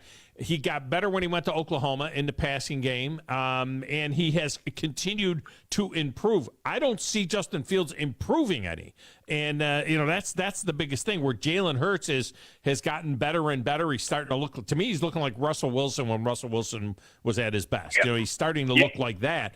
Whereas Justin Fields and Carson Wentz. I mean, my gosh, he got all that money he came out gangbusters and, got all that money from Philadelphia. And now he's just kind of lost out there and, floating around, and he's destined to be a career backup, I think, at some particular point in time. So, but I agree with you. And I think they're not going to go away from the Thursday night game, but they have to schedule it after a bye. That's the key. Yeah. I think they have to get your computers out and figure out how to schedule it after a bye, because you get a totally different game when you get it with a little bit of rest. These guys are not ready to play in 3 football days. They're just not. No, they're not. And you know what? I got to give you credit on that, too. You've been saying that for a while. And I think it's the only answer that I've heard that is logical, intelligent, and can happen. Right? Like, it's based in reality. So I got to give you credit on that. I think you're 100% spot on with the bye week. Yeah, well, we'll see what happens with all of that. All right, give me your take on Buffalo going to Kansas City. A lot of people jumping on the Bills bandwagon here. They are -2, 2.5. They do have that loss at Miami, but they go to take on a Kansas City team that fell behind bad to the Raiders, came storming back to win that game. This is, of course, a rematch from last year's AFC Championship game, which Kansas City won after winning the coin toss in overtime. What do you think about this one? Yeah, I think that this is the most important game on the Bills' schedule. I think that everyone in Buffalo knows exactly what time that it is, and that they know. They're like, look, we have to go out there. We have to win this game because it's going to come down to these two teams, likely in the AFC, right, of who's going to host that AFC Championship game. And I think that Buffalo's going to come in. Not that the Chiefs are going to be, prepared and ready and focused, right? But I've got to go with Buffalo here because I think it just means more to them, not to mention their ceiling is higher. If Buffalo goes off, good luck. When they are at their absolute peak in a game, I don't know if there's anybody in the NFL that can play with them because they can just put up so many points so quickly, and their defense is good too. So I think it's going to be a good game. I think it's going to be a tight game. I'm not calling for any kind of blowout or anything, but if you give me the Bills under a field goal, I'll take the Bills with that. What about the Cowboys? Now, they're getting 5.5 points at Philadelphia. Look, the Eagles are not going undefeated. I mean, they're going to have a nice season. It's clear they're having a good season. They're not an undefeated team, and they've had some close calls already. The Cowboys go in there with Cooper Rush, who's 4-0. It to me feels like this is a closer game. I don't know who wins the game, but 5.5, it seems like a big number. But what do you think about it?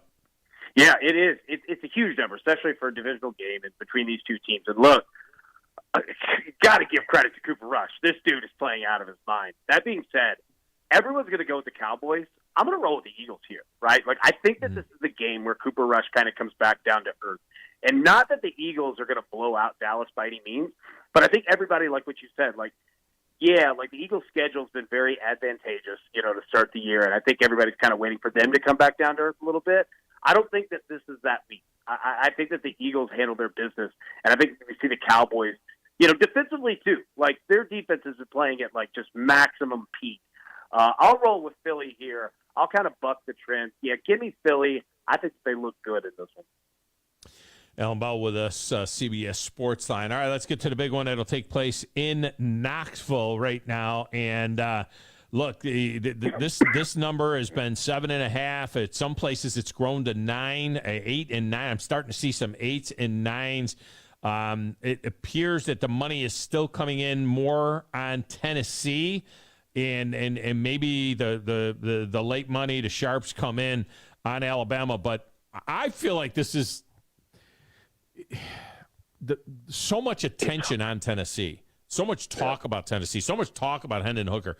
To me, this is the worst case scenario for Tennessee because they 100% have Alabama's attention. There's no way that Alabama, and these kids were 2 and 3 years old, on Alabama the last time Tennessee beat Alabama. So it's you could think that they could overlook Tennessee and say, why is this a rivalry game? In my entire life, I've never seen Tennessee has ever won the game. But they know about Tennessee now because they're hearing about it. But what do you think about the Tide getting 7.5 on the road there? Yeah, I think that, it's a tough one to cap, right? Like, that's a tough number.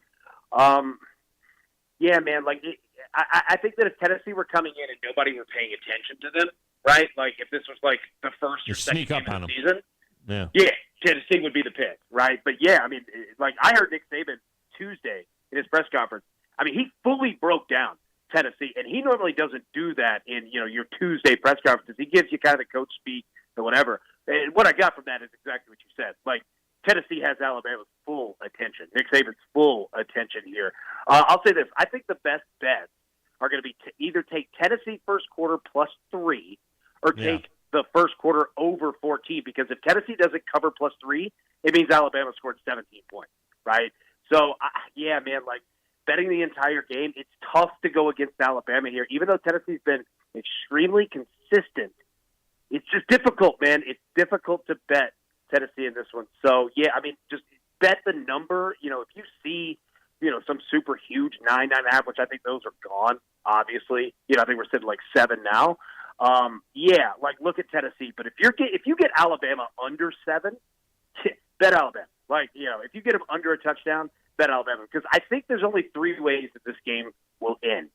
Alabama either wins big, Alabama wins right around the spread, touchdown, or it's a complete disaster, what we saw like Tennessee LSU, to where Alabama just has just an awful day, and Tennessee wins kind of big, like, 10 points or something, because it's just such a disaster. So I would say do that. But, yeah, if you get Bama under a touchdown, bet Alabama. 66, 60. Well, the right now the Westgate has it at 8. Circa has it at 9. Everybody else is 7.5. 66, 67 in that back number in the total. I just think Alabama's going to do everything in their power to kind of keep it, try and shorten the game and keep it under control and not necessarily go out there and score big right off the bat. I also think that Alabama, if they win the toss, normally defer. I think Alabama might take the ball. I think if Alabama, because if you give the ball to Hendon Hooker in that Tennessee offense and the crowd and everything else is going nuts and they're able to march down the field, hit a couple of big plays while Alabama defense is taking a minute to settle in, and now you're down 7 points, it could get away from you. But I think they might take the ball and try and drive the ball somewhat and just shorten the first quarter, get the crowd out of it. Maybe they go down and get a field goal or even score a touchdown, and then all of a sudden it starts putting some doubt in Tennessee's mind. So I think Alabama will do everything in their power to try and get the ball. And if I'm Tennessee and I win the toss, I don't know what their trend has been, but if I'm Tennessee and I win the toss, I take the ball. I get the ball right now. Yeah, I think that. Yeah, I'll say this real quick. We saw Billy Napier in Florida. We saw Brian Kelly at LSU. Exactly what you just said. That was their exact game plan, was keep the ball away from Tennessee. Florida executed it very well. Brian Kelly, it did not, right? But I think you're exactly right with Alabama. The more you can keep them off the field, generally the better that it is for you. But I'm with you. If I'm Tennessee and I win the toss, yeah, like you take it, go. Like, because the only way that you win is it's just an onslaught of points. You just make it to where the other team has to score touchdowns every drive, right? So, yeah, I think you nailed it 100%. Have you spent any time, Alan Bell Jr. with us, CBS Sportsline, have you spent any time on this Penn State-Michigan game? Because I think it's a fascinating 11 o'clock game. It'll be my number one game at 11 o'clock, also watching the Auburn-Ole Miss game and seeing if Brian Harsin could save his skin, in that game. But Penn State getting 7.5 at Michigan. Michigan looked like world beaters at the beginning of the season, playing just an horrific non-conference schedule. They've kind of come down to earth a little bit in the in their conference schedule games that they've played so far. Does that 7.5 feel a little heavy? Because I got Michigan winning this game by 3 or 4 points. I don't know that they win going away. Yeah, I agree completely. I was literally gonna say, I was like, you're playing a number here. Like, if you're getting Penn State 7.5, especially over 7, absolutely take it, because these games are generally not high scoring to begin with. So, yeah, right. Like, I think Michigan wins the game. Penn State's a good football team. They're playing better than people thought that they would be, this year. I think that Michigan wins by, I think you're probably spot on, 4 or 5, somewhere roughly around that. So if you're getting 7.5, roll Penn State, definitely. Yeah, I like them there. What about Auburn getting 15.5 at Ole Miss? It's an Ole Miss team that runs the ball really, really well. Auburn tends to come out of the chute pretty good, but then just zero adjustments. They don't score any points in the second half. Feels like Ole Miss could pull away from them in the second half, but it's 15.5, and you got to believe with the bye week coming next, nothing short of a big win for Brian Harsin over Ole Miss as a 15.5-point dog. It would give them pause as to pull the trigger on them.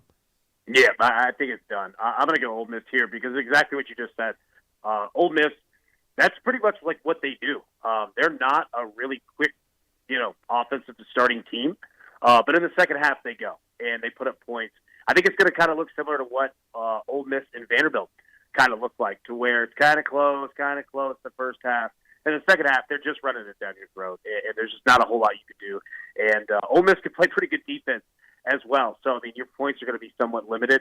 I'll roll. It's a big number, but I'll roll Ole Miss there because I think, exactly what you just kind of said. I think around halftime, it kind of creeps in everybody's mind that this could be it for him, and then it actually becomes a real thing, and Ole Miss just runs away with it. So, I'll go with the Rebels there with the points. Well, he's doing a great job. Alan Bell, CBS Sportsline. Check him out there, and he certainly will help you out with the games. Great follow on the Twitter, too. He's a really good follow on Twitter. You're going to want to jump on board and follow him there. AB, I appreciate you, man. Have a great weekend. Hey, you too, big dog. Thanks, buddy. Before we go to the break, we'll open up the phone lines one more time for the final segment of the show. But I do want to say this. The best thing that happened last night, two things about last night. Brian Robinson. Let's mention Brian Robinson and just give him a little bit of love. He scored his first NFL touchdown last night. The only touchdown of the game was scored by Brian Robinson. This is a guy that got shot in the leg twice right before the season started. It wasn't like he was doing anything wrong. It was just a carjacking type of situation. And he gets out there and he gets a touchdown. And so that's a really good thing. The other thing we do need to say about that game last night, Grizz, and I don't know if you've seen it, but the non-interference call on Dante Pettis, the receiver Dante Pettis, who was covered by Derek Forrest, that was a blatant interference call that changes the football game. Because the Bears are trailing that game by 5 points. Yeah. Last few minutes of the game, it's 3rd and goal from the 4-yard line. Justin Fields hits that, throws that pass to the corner. Pettis goes up for it, and Forrest just kind of arm bars him and pulls that thing down. And that is a critical missed call again, and it does make you think that whether or not, and remember they did it for 1 year, but whether or not interference should be a reviewable thing. I hate more reviewable things, but my God, did they blow that call? It kind of makes sense at the end of the day, even though we sit here and want to speed the game along. As much as, replaying baseball just irritates the crap out of you. It's like when you're looking at it in football, it's like, yeah, it stinks to not be able to review a penalty, but at the end of the day, it's a judgment call, and a lot of times if they don't call it, I think if there's a play on the field, like an injury or something, and there happens to be like a penalty or something like that, maybe you do look at that, because it just, I feel like if it happens and you don't call it, I like the whole, what it was when you're talking about the whole challenge thing, where you just get like so many challenges and you don't get penalized for it. I'm totally. If you're right. You keep those challenges. I'm totally cool with that. I think coaches should have the opportunity to call out referees that have blatantly just missed calls, and whether you agree or not, whether you're the home team or the away team, I feel like at the end of the day it helps the game, and it really does make people accountable for just terrible calls, but also just keeping the game right and keeping the game fair. Because I feel like we don't talk. But the thing is, we don't talk about the number of holding calls or the number of offsides calls that might be going on in the whole first half that might not even really have anything to do with the late in the game. But it's always late in the game when there's a missed call or there's a judgment call from the referee, and it's just like that late touchdown or not touchdown. You know what I mean? Look at that. That's a scoring play, so that's always reviewable. Make everything else reviewable, especially if it's like a first down or anything else that. Yeah, because there are certain plays that are right at the point of attack where they impact the game. I don't. Holding calls that are away from the play, blocking it back that's 10 yards behind the play. I don't need that call. I'll tell you another one I don't even need. I'll be honest with you. When the 12th guy is running off the field and he's 2 steps away from the sideline and they call it's too many men on the field, that's chicken bleep to me. That's kind of That doesn't affect the game. This affects the game. This is the moment that affects the game. And I don't know what this guy, David Oliver, this referee does, this official does. I'm going to try and find out and see what is what if he's one of the full-time guys or not. But I'm always one of those guys that I'm going to say, look, we should have full-time officials, and we could see. Now, Kirk Herbstreit didn't think it was. He thought it was a good non-call. Kirk Herbstreit looked at the replays after replays after replays and thought it was fine. Both guys are going for the ball. Yes, both guys were going for the ball, but you can't grab the guy and pull his arm down, in my opinion. All right, final segment is next. We get the phone lines open, 256-576-4977. It's 256-576-4977. If you want in on the Champions Chicken Friday trifecta, I've got the picks here for you. I got an opportunity for you to double down on your points as well. If you can get the Braves Phillies series right, you got to get either the first 3 and then the Braves, or if you get all 4, you could get 4 points because you would get 2 points. You'd get all 4 right, so you'd get the bonus point. So now you got 2 points.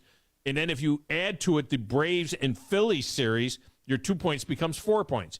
If you hit just the trifecta, the first 3 college games, if you hit just the trifecta, you get 1 point. But if you add the Braves and Phillies, you double your points, so you would get 2 points. Yeah, so I hope that's clear. All right, we'll come back. Phone lines are open next, 97.7 ESPN The Zone. I have a big head, and you don't have to have the brain the size of mine to know that you can save thousands at University Kia. Right now, drive home a sporty, new 2022 Kia Forte for only $179 per month. Only at University Kia. It starts with the Division Series. It's a battle of division foes as the Braves and the Philadelphia Phillies square up in the National League Division Series. Into the air towards deep right center field, and that one is gone! Dansby lays the lumber.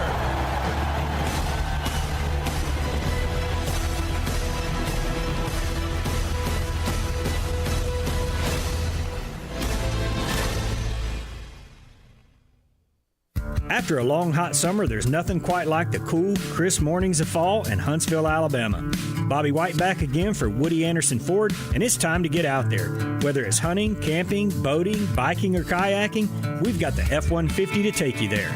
It's truck month at Woody Anderson Ford, and we've got 2022 F-150s in stock on the lot, ready for your driveway today. And with your good credit, get financing as low as 2.9% for up to 60 months. This offer ends 10/31. Being the best-selling truck in America for 44 years in a row is no small feat. But I promise you, if you come drive an F-150, you'll understand. Woody Anderson Ford has nearly 100 F-150s to choose from and lots of colors and option packages. One of these is right for you. Truck month at Woody Anderson Ford. Exceptional deals on all our trucks, SUVs, and crossovers. And a great selection of Ford Blue Advantage certified pre-owned vehicles. Woody Anderson Ford, corner of Jordan and Sparkman. Hope to see you soon.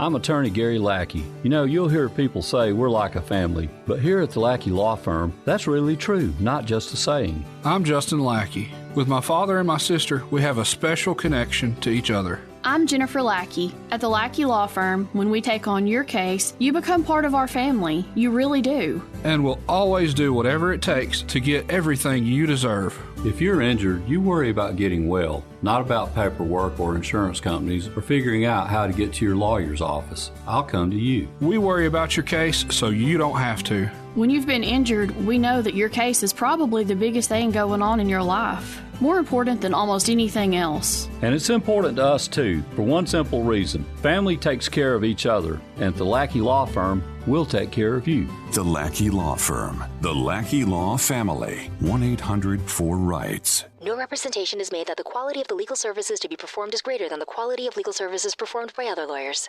This is Wes Neighbors with Philip with Eagle Insulation, and we have an announcement to make.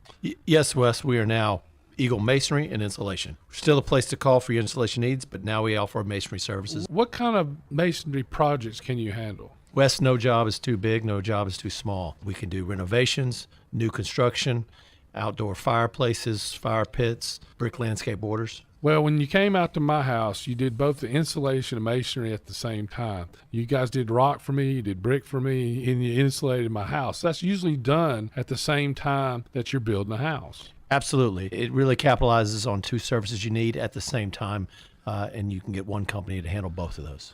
Philip with Eagle Insulation will come out, do your installation. He'll do your masonry. They do a great job. They guarantee your work. Check out more online at insulatewitheagle.com and schedule your free examination today. 256-755-1556. Thanks, Wes.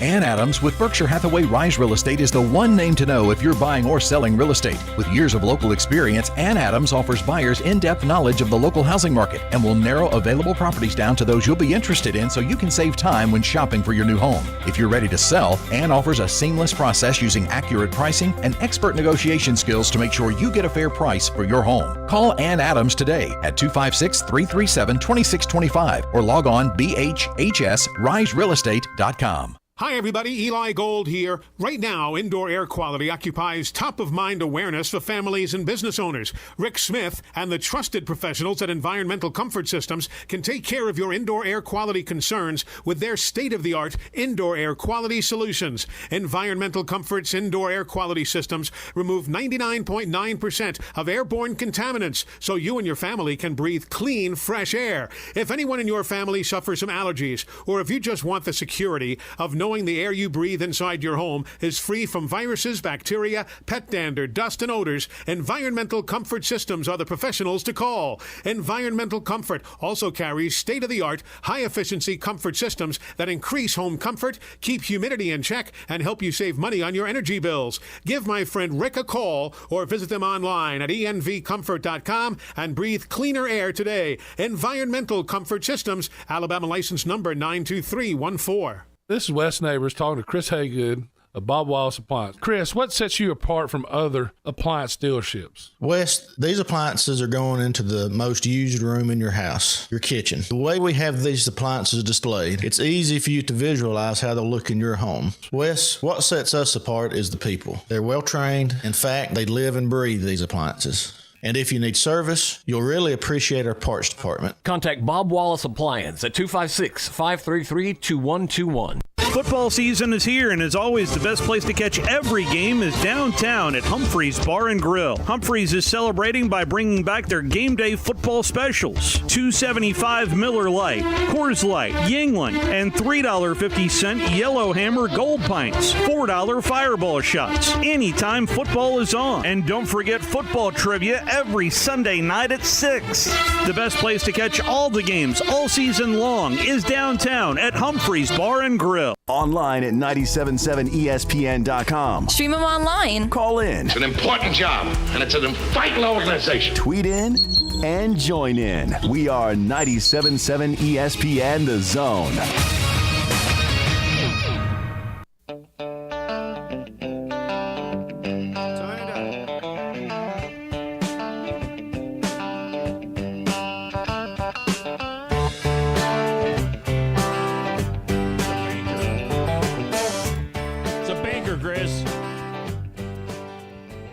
Final segment of the Tom Abraham Show. Glad that you're with us today on this Football Friday in the Doghouse.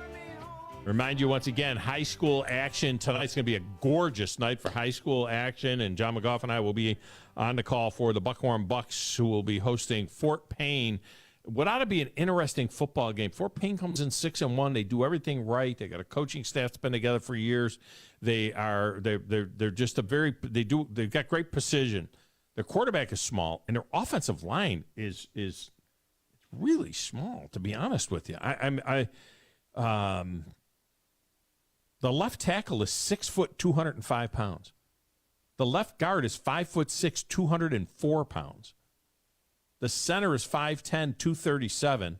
The right guard is 5'8", 192. Like 1950s football. Right. And Andrew Barclay, who is the right tackle, he's 6 foot, 313. But they don't have a big, long guy. Obviously he weighs 313. But with him, they average 218. To be honest with you, 205, 204, 237, 192. Before you get to the right tackle, they're averaging around 200 pounds. 218 anyway. I mean, it's not big, but they're very good. They great precision.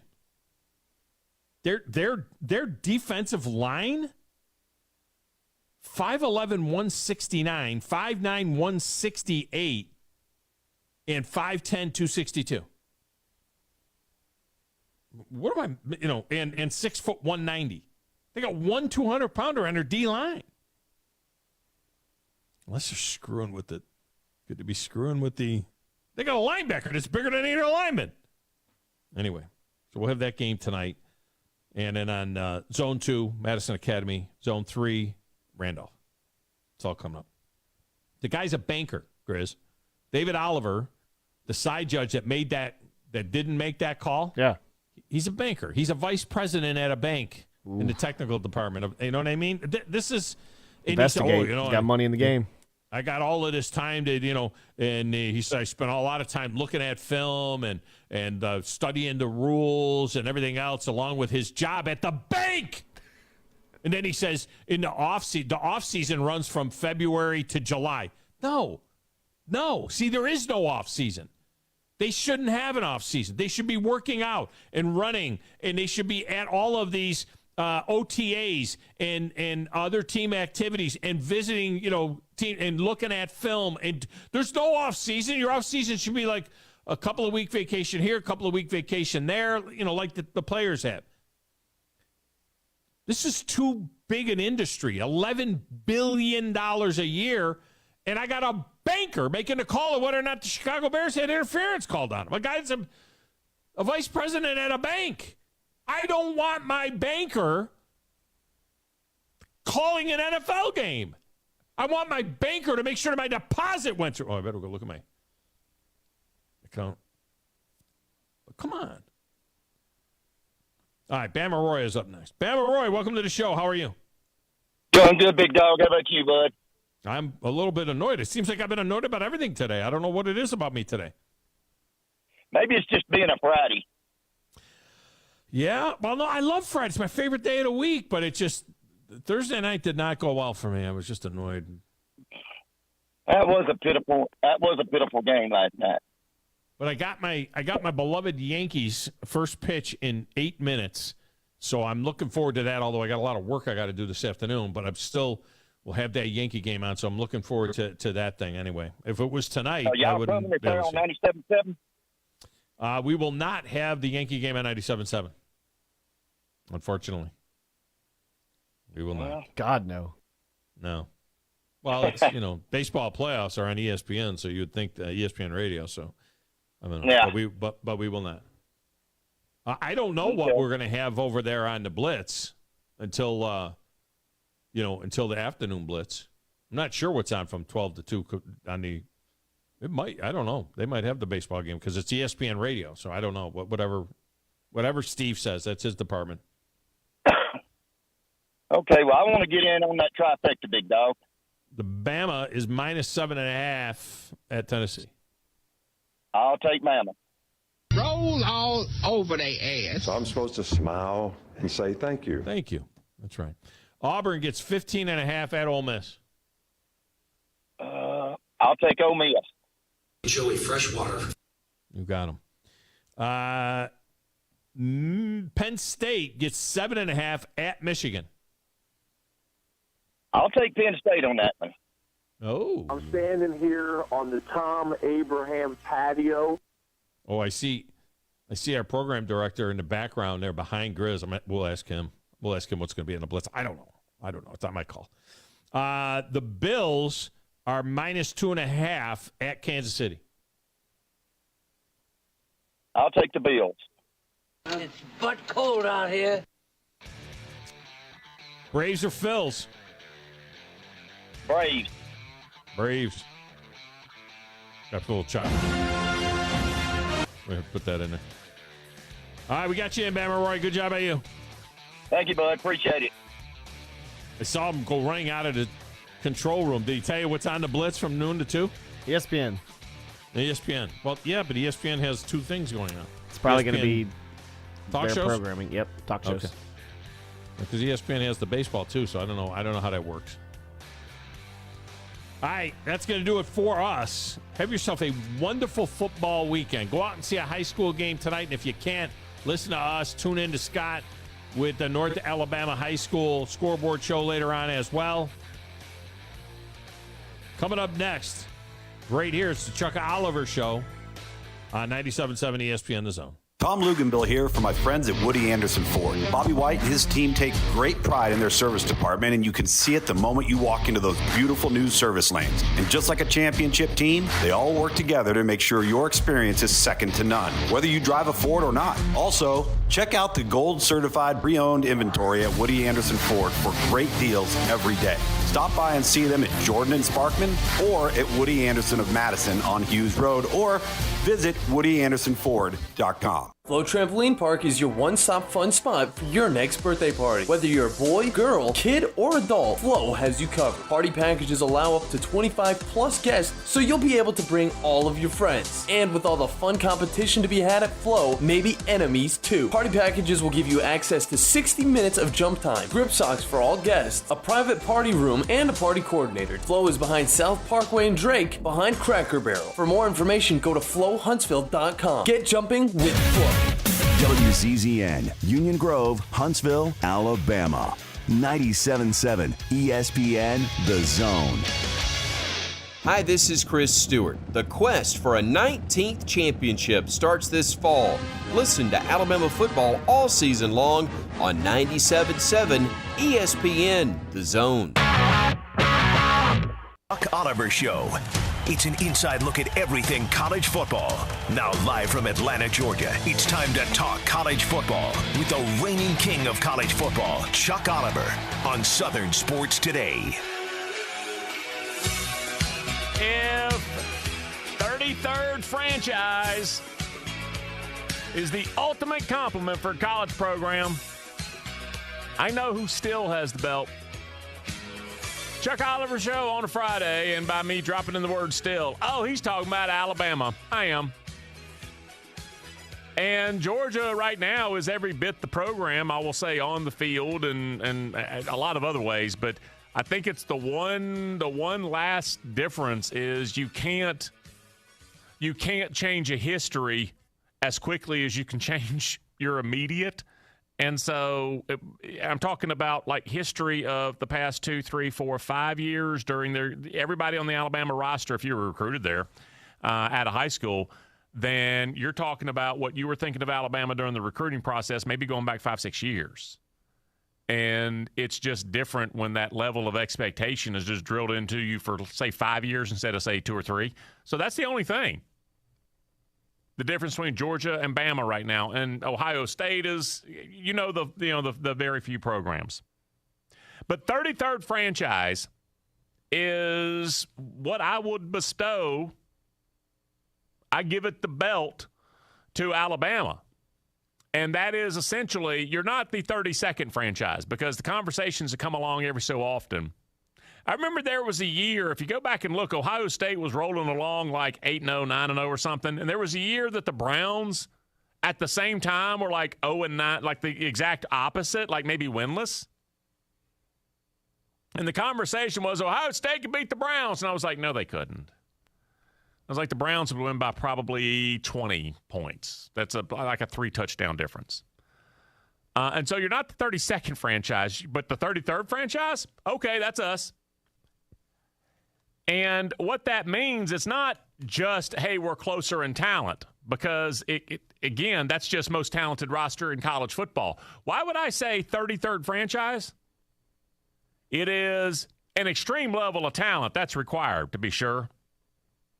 33rd franchise is who really operates like it's a pro franchise. Who really operates like it is the 30th? If there were a 33rd team, it's us. If there were one more, like any place outside of the 32 that exists, if the NFL were to look around and go, who does everything like where's the 33rd franchise? Who's out there doing it just like it were the 33rd franchise? That's Alabama. And when it comes to how Alabama's approaching Bryce Young's injury ahead of tomorrow's game, it is a pure NFL approach. He's healthy enough, he's going to go. And barring anything between right now as you hear these words and 3:30 local in Knoxville, folks, he's starting. I will say that is my full expectation. Hadn't talked to Nick Saban, hadn't talked to Bryce Young. Have talked and texted to others and folks who are supposed to know things, and we'll actually have one of those, and I'll say it's about as good authority as possible. We'll find out what he thinks. Drew's on today, right? Yeah, Drew DeArmond on in hour 2, talking Alabama. And so we will get his opinion. But my opinion, the pro mindset. And I'm not saying that Bryce Young's girlfriend slapped him in the face and said, "You're the quarterback for the Crimson Tide, damn it." I don't think anything like that happened. But I think this entire week, here is what a pro approach is when it comes to injuries, especially at quarterback, especially in a situation where it might be clearly down to winning or losing. It wasn't against Texas A&M. On the road versus Tennessee is not quite the same as at home versus A&M. And Haynes King, for all the good things he did, he made some good throws. Made some of his better throws of the year. That in no way compares or even is in a conversation to what Hendon Hooker's going to do. So when you look at this approach, it could be winning or losing. And in the NFL, more than any place I know of in sports, and I say college or pro, but in college, at least, I don't know, you got 85 kids. In pro football, the NFL, you got 53 and then the inactives off of it.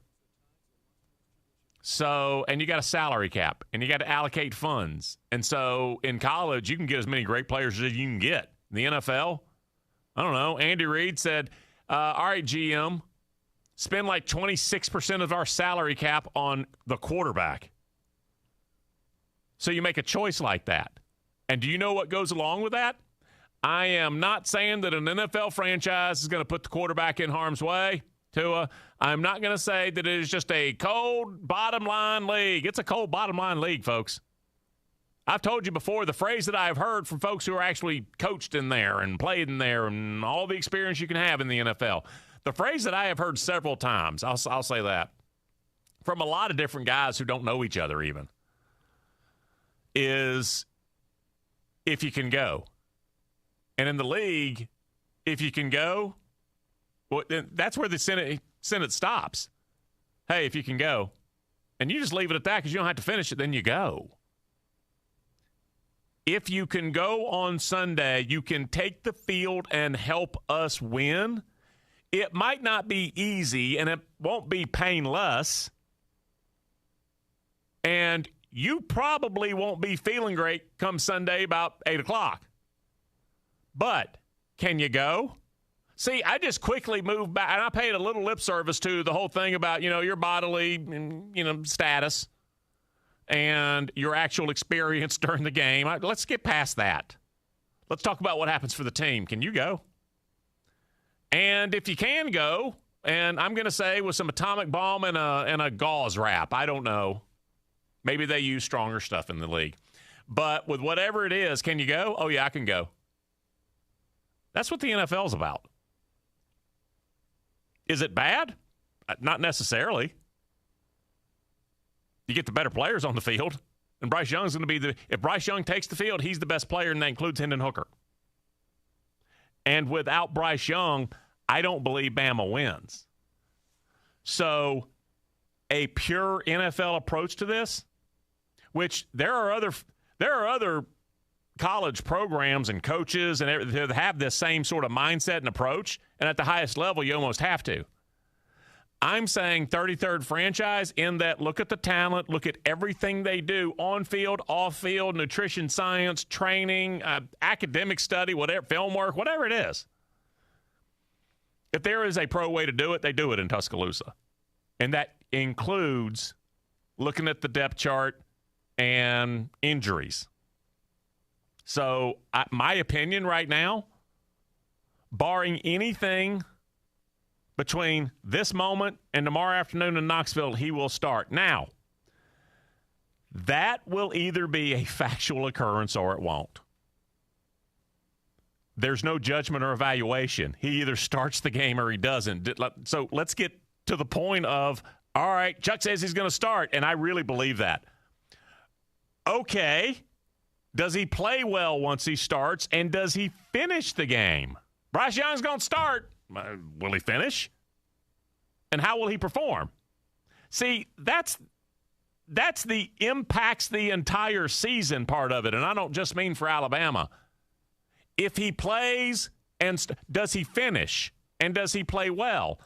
That impacts how the entire rest of the college football season unfolds for every team in the sport. But neither of those outcomes, either play well or finish the game, neither one of those is very likely if he doesn't start.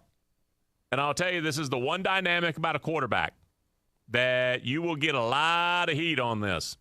This would have been, I'm going to guess here, I hope I get this right, 2011 season? I believe that's right. And Florida State and E.J. Manuel, and he's really beat up, and they go on the road to Wake Forest. And they start Clint Trickett, maybe. And in Winston-Salem, Dan, you're supposed to be checking all this. In Winston-Salem, the offense, because, you know, EJ's a little banged up, but you know what? It's just Wake Forest. And so we're going to start the backup, even though, hey, EJ could play, it's just Wake Forest. So you start the backup, you find yourself in trouble, then you put the injured quarterback in off the bench, which is a horrible look, and then you don't even win. So that's about the worst it can unfold. And can I tell you the worst part about that? It's not just limited to the on-field part. Do you know what the worst part of everything about that scenario? Hey, he could play, but we're going to hold him out. Because you know what? We can beat this opponent without him. Do you know? Because the player, by the way, the players always know. The players always know who's hurt, who can play, you know, whatever, who's ready.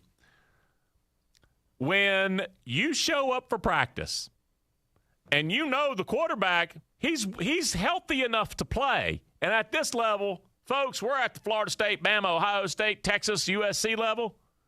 It's franchise, 33rd franchise stuff. So if you're healthy enough you get out there. You don't have to be 100%. You just have to be enough to get on the field and play because that's our mindset here. If the players know that the guy could play, but the coach has decided, hey, it's just Wake Forest, you just dial down the intensity, focus, seriousness, everything that your team believes about the opponent. When there is a kid who can play, who's healthy enough, and you decide, you know what, it's just them. You just threw a giant landmine out there in front of your own team, and you're the head coach. So that's another factor to consider. It's not just, because I saw commentary, hold him out till he's 100%. Stop talking. He's the quarterback. And for whatever get offended if you want, he's the quarterback at Alabama in the SEC. Best program, matters the most. So when I go back to that whole, it's the 33rd franchise, and they have that whole pro mindset, that NFL approach to an injury at quarterback, to a guy being less than 100% at quarterback. Again, I said, I can tell you, he's starting tomorrow. That's my understanding, my belief. I don't know if he's finishing, and I don't know how he'll play, but he's starting. And there is no negative commentary that goes along with that. If you're going to win at the highest level, you got to be like the teams that play at the highest level. Georgia is our home. That's why at Georgia Power, we're building the future of energy. Over the last decade, we've invested nearly $10 billion to strengthen the electric grid, installing new substations, upgrading transformers, moving power lines underground, and investing in cleaner energy. We're making the electric grid more resilient and reliable for you and for future generations. At Georgia Power, we know that making smart investments today prepares us to meet our customers' needs tomorrow. At Truist, banking is better with care. And in baseball, the playoffs are better with the Braves. Truist, the official bank of the Atlanta Braves. And once again, This postseason, we're backing the A all the way. Join us as we root for our home team at Truist Park and on the road in their quest for another championship. The Braves are heading back to battle, and all of us at Truist have their back. Truist Bank. Member FDIC. Hey folks, here's great news for active aging seniors. The Kanega Watch, the only medical alert smartwatch with built-in fall detection. Yeah, the Kanega Watch is much different than the other guys. It's a stylish, discreet watch you can wear all the time. Get help through the watch in one of 3 ways. Your voice, pushing the watch's alert button, or have the fall detection connect you to a U.S.-based 24/7 monitoring center who'll speak to you through your watch and can send help to your GPS location nationwide. And get this, it can do that even if you're not responsive. This is true 24/7 peace of mind for you and those that love you. Order your Kanega Watch with a full refund 30-day trial period. Call now. 800-478-0816. 800-478-0816. 800-478-0816. That's 800-478-0816. 97.7 ESPN The Zone. Sitting here with Mark Kent of Southern Fidelity Mortgage Group of Huntsville. Mark, do you help pre-qualify people? We pre-qualify people all the time, Wes. As a matter of fact, I love having them coming in here because when they come in and they pre-qualify, they can leave my office knowing exactly how much they can buy and have no worries. Mark, tell me about your rates and pricing. Well, Wes, this is something we're really, really proud of. Long story short is, I love being able to provide the best pricing in town. Honestly, I cannot tell you the last time I lost a deal to either rate or pricing, something I'm very proud of. So what all financing options do you have, Mark? We do several different things. If you're purchasing a home, we can handle the purchase. If you're wanting to refinance your home, of course, rates are at the lowest they've been in the last 3 years. We do a lot of refinancing. If you're building a home, we can handle the entire process from breaking ground to the final close. Do you sleep with your phone? Wes, if you want to reach me, you can call me at my office phone, which is 256-562-1000. But always remember, I sleep with my cell phone at night. That number is 256-656-5936. McCurry Motors is your car and van rental headquarters. You can rent the vehicle you need today. Family in town, sporting event, church function, no matter what your need, McCurry Motors has you covered with a wide selection of cars and vans available for rent. They have 12-passenger Mercedes Sprinter vans, 12-passenger Ford Transit vans, 15-passenger Ford Transit vans, and 15-passenger Chevrolet Express vans. They have 2 locations, Highway 72 in Athens or Max Luther Drive in Huntsville. SportsMed is the official team physicians of the Rocket City Trash Pandas. And if the pros trust SportsMed, you can too. SportsMed provides every service you might need for complete orthopedic care, specializing in orthopedic surgery, sports medicine, joint replacement, spine surgery, neurosurgery, and podiatry. And they offer their own brace shop, in-house full-body MRI, physical therapy, walk-in clinic, and so much more. 4 locations and on the web at sportsmedalabama.com. 97.7 ESPN The Zone.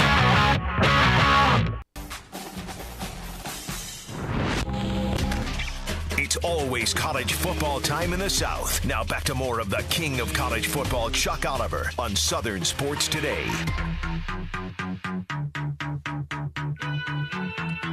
I promise you, it's more than just Penn State, Michigan in the Big Ten tomorrow. That's not a whole lot more, but the Illini, I'm still trying to figure out how real that thing is. I know Brett Bielema, he's probably looking around going, really? Where this what our record is? And they've got a chance to beat a good team tomorrow, at least in my estimation. So it's more than just Penn State and Michigan, but boy, I thought Wisconsin Michigan State would carry a little more weight, and it's a light schedule anyway. But boy, if you're going to have one thing that is just purely the main event, undefeated is not a bad place to start. Want to welcome on right now. Guy does a great job covering all of college football for the Sporting News national writer, Bill Bender. How are you, man?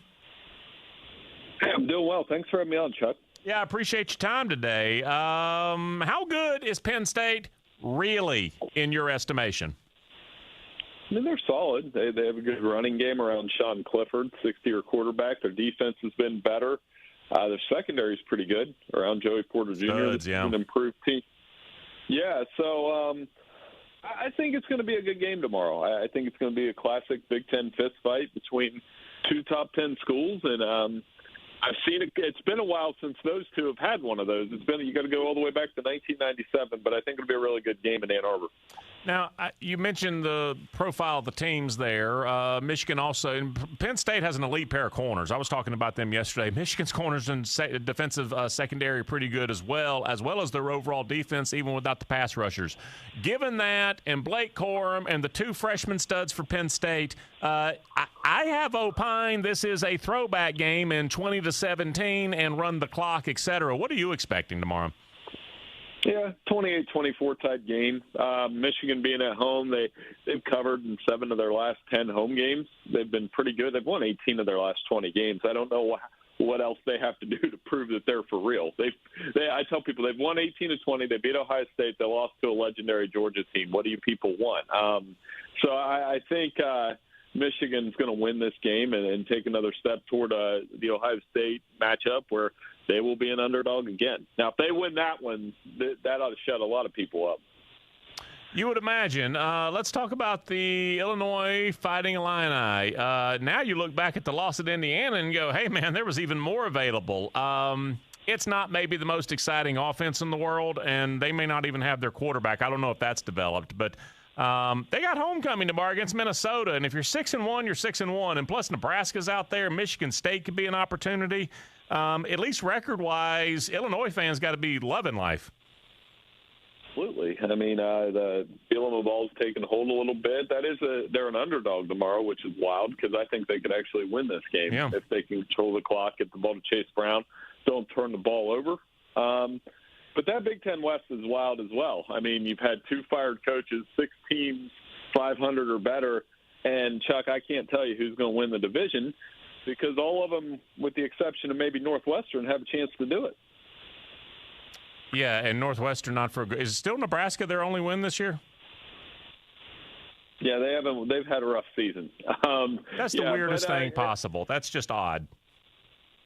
Yeah, to come out and win like that and then lose the rest, it really is. So, we'll see. But you said it. If I was picking a Big Ten championship game today, I would probably pick Illinois because Illinois has the crossover schedule. I think they have to play Michigan. They don't have to play Ohio State and Penn State. And so can weather the conference loss there if it happens. And by the way, this is, I think, an indicator of it.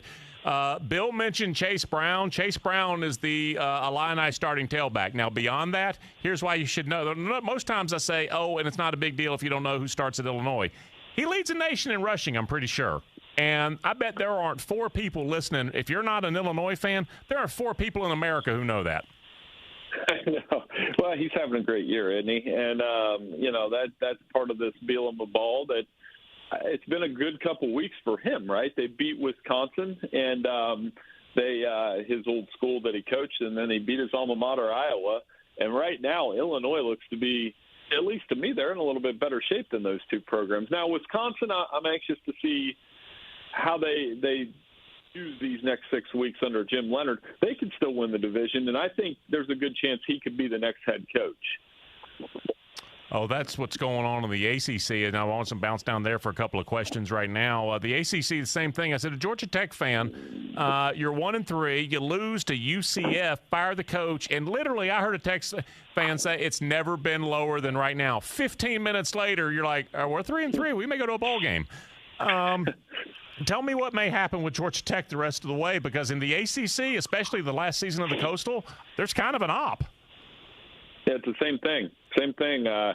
With Key, they have definitely turned it around a little bit, scored a couple victories. I did put them in our bowl projections last week, and our editor, who's based down in Atlanta, he was like, really? And I'm like, well, look at their schedule. Yeah, really, they could do it. And that would be one of those deals where maybe he inherits that job. He's got the Alabama background as the offensive line coach. You learn from the best and maybe apply some of those lessons. So there's a chance that could happen.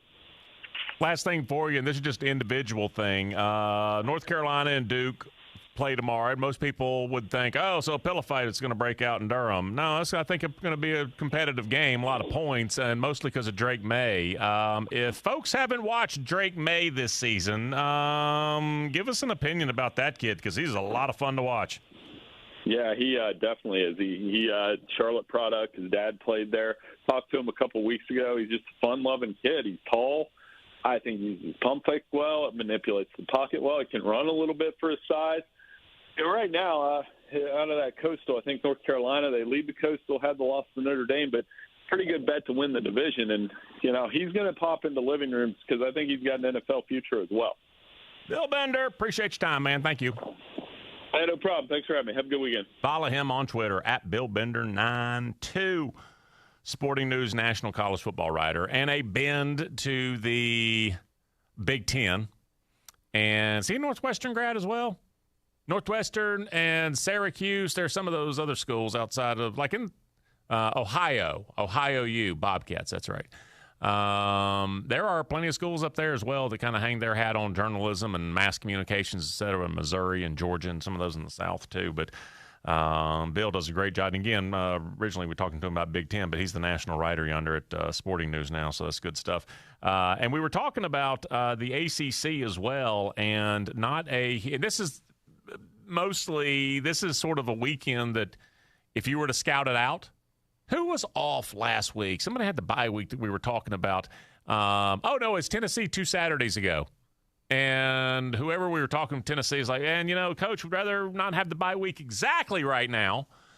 And so you do have some control over that for whatever reason. So Tennessee had the bye after the Florida game, wasn't it? Yeah, and then it had a LSU. And so I think it's a perfect enough time. You played 4 games, and all right, we got our legs. We know some stuff, self-scout, get back out on the field. But maybe that was a little early. This is the weekend you love. This is like a perfect weekend if you've already played 6 games, for instance. If you played week 0, kind of ahead of the game there. But if you haven't already played week 0, you get 2 bye weeks. So this is a weekend when, if you look around, there are a couple of conferences with really light schedules. And even the SEC, I think there are 3 teams that have byes. So North Carolina and Duke is the primetime game on the ACC network tomorrow night. Wes Durham and Roddy Jones, a good friend on there, on that broadcast. And so Drake May is the kid who has stepped in with the departure of Sam Howell for the NFL. And as he said, Dad was former quarterback there as well, former player for UNC. And so to take on, it's the exact dynamic that I was mentioning yesterday, take on that dynamic of going to the school and playing the position. It is an extra factor. It doesn't have to be a negative or a big challenge, but it always is going to be a factor. If you served in the Marine Corps, by now you know about the contaminated water problem at Camp Lejeune. If you were stationed or worked at Camp Lejeune from 1953 to 1987, you probably have a lot of questions. We have some answers. You could be entitled to compensation. Billions of dollars are being allocated to pay for damages to anyone stationed at Camp Lejeune during that time. Unfortunately, it appears that officials may have known the contaminated water problem existed and did little to protect their men. The Semper Fi code was not honored. If you or someone in your family has developed a serious illness, including various forms of cancer, call this Camp Lejeune legal support line right now.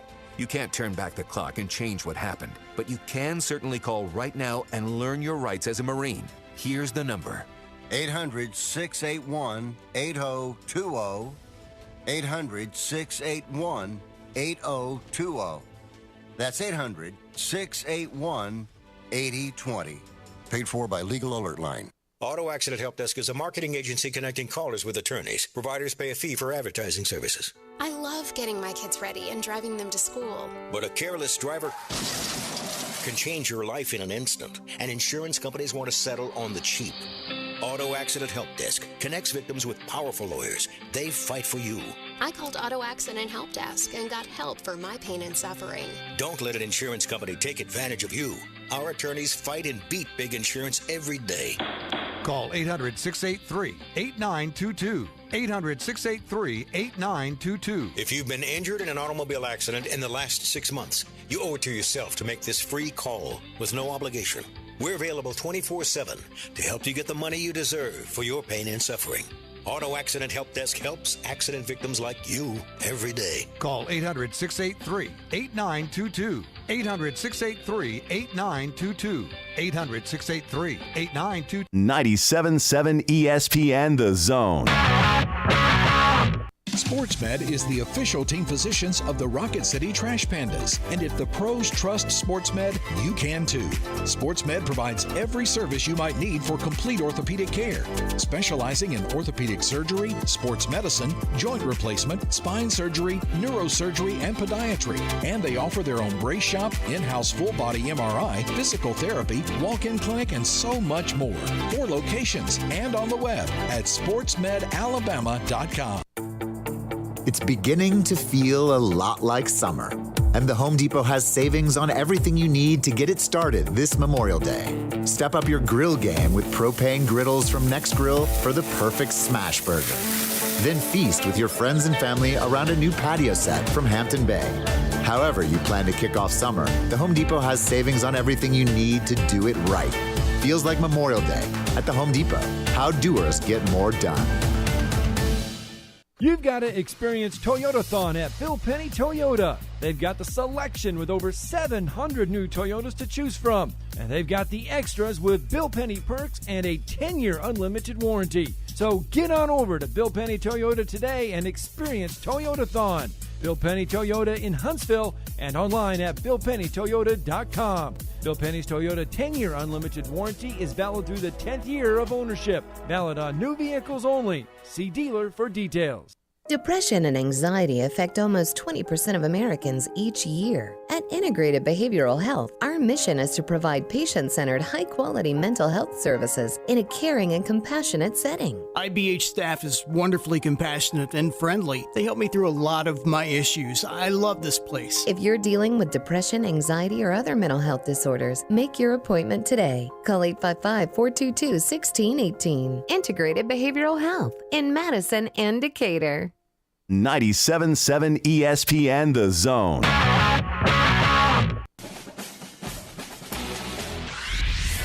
Now back to the Chuck Oliver Show on Southern Sports Today. It's a giant game for the Alabama Crimson Tide, so we go to the source. From 97.7 ESPN, you can listen to him local in Huntsville every Monday through Friday from 7 a.m. to 9 a.m. Hear him on this show all throughout the network. When it's a big Bama game, it is Drew DeArmond. Drew, how are you today? Good, Chuck. How are you, sir? I'm doing well. How's Bryce Young? Will he play? Will he start? What do you expect? I expect him to start. I know they've ramped up the work week as it's gone on. He's done more this week than he did last, and I really think he's going to start in this game, Chuck. Of course, you can always prepare for every scenario. He could have a setback by Saturday, but I don't think he will. He nearly played this past Saturday. I'm sure you've already heard the stories. He actually did run down into the tunnel in the second half and start warming up. I think if Alabama had fallen behind and needed a 2-minute drill against Texas A&M, there was the possibility existed that he would have come in for Jalen Milroe. I don't think they would have gone to Ty Simpson. I think that the emergency option or the second option was Bryce Young. And, I think they decided, though, that since they stayed in the lead and since Milroe did do some good things, he threw 3 touchdowns, and the defense was able to finally close it out. They were able to hold Bryce out, and I think that was probably best for both parties, so Bryce could get some much-needed rest. Certainly, everyone knows that he'll also probably get the shot that everybody's probably talked about if he does play against Tennessee. We understand that. But again, what I want to emphasize is the reason I think he's got a chance to start in this game is that he will is because there's no structural damage, there's no tear, it's a sprain. And certainly I think with Alabama's medical staff and Jeff Allen, they do a great job. And I think Bryce Young is going to be medically ready to go. And really he was cleared last week, and I just think they didn't feel like that potentially he could do the job well enough for 4 quarters. And if they do believe that this week, and I strongly believe so, I think that he's going to play, because if there's any doubt that he cannot execute the entire playbook, they would go to Milroe. But I think they believe he's going to be fine and that he's going to be able to play and be close to 100%. And that was the big deal that I was going to go with next was, okay, but are they going to have the full playbook, the full offense? Because it doesn't make sense to put him out there if he's limited and you're just going to have him hand off. So if you're saying if he plays, it will be a full go, at least approach mindset-wise. for the Alabama offense. That settles that. Let's talk about the offensive line and pass protection. Just give us your update halfway through the season. Well, I think they're making progress. I think you'll see Seth McLaughlin with his third straight start, Chuck. Certainly Alabama's blessed to have two options at center. Darian Dalcourt was the SEC Offensive Lineman of the Week when they beat Utah State, but he's had ankle and back issues. Seth played, as you know, you saw his moment of glory against Georgia last year in Atlanta where he played so well, and he did come off the bench last year and play well for Alabama, so he's used to doing that.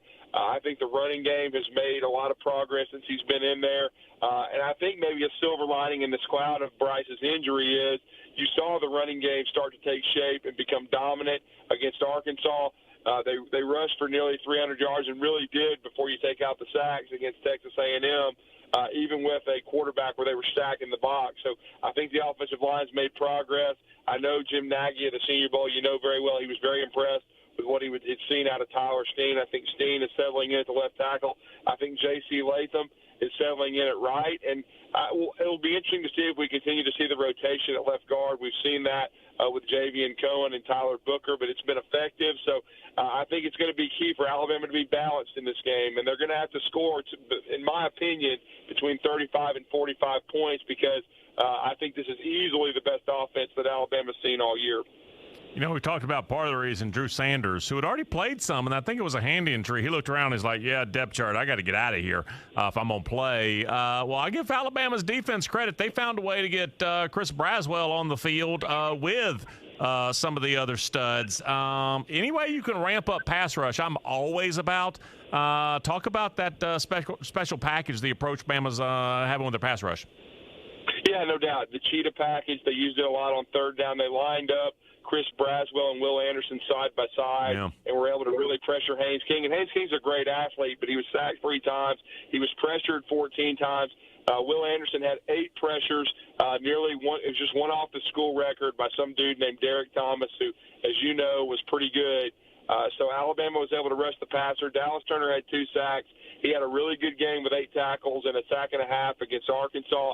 He's really starting to assert himself. It's going to be interesting, though, because of with the tempo that Tennessee plays with, it's harder to substitute. So going to be interested to see how much Chris Braswell is on the field for Alabama, because we know Dallas Turner and Will Anderson will be, and that's one of the keys to the game. Alabama needs to pressure Hendon Hooker, move him off his spot, and they need to get 5 or 6 stops in this game, because those are going to be at a premium with how potent both these offenses are, averaging, between 45 and 50 points a game. So stops are going to be at a premium, and if Alabama could force a turnover or two, then that would be tremendous, because as we know, Hendon Hooker doesn't turn the ball over. So one turnover from Tennessee would probably be like getting 3 against a team like Texas A&M. All right. I'm a huge fan of Kool-Aid and Terry and Arnold. What about Eli Ricks? Is this a game where maybe based on the opponent? Because I've heard that part of it is, opponent-specific or the Bama defense and the scheme and whatever. There's a lot of reasons that I keep hearing, but I don't see him on the field much.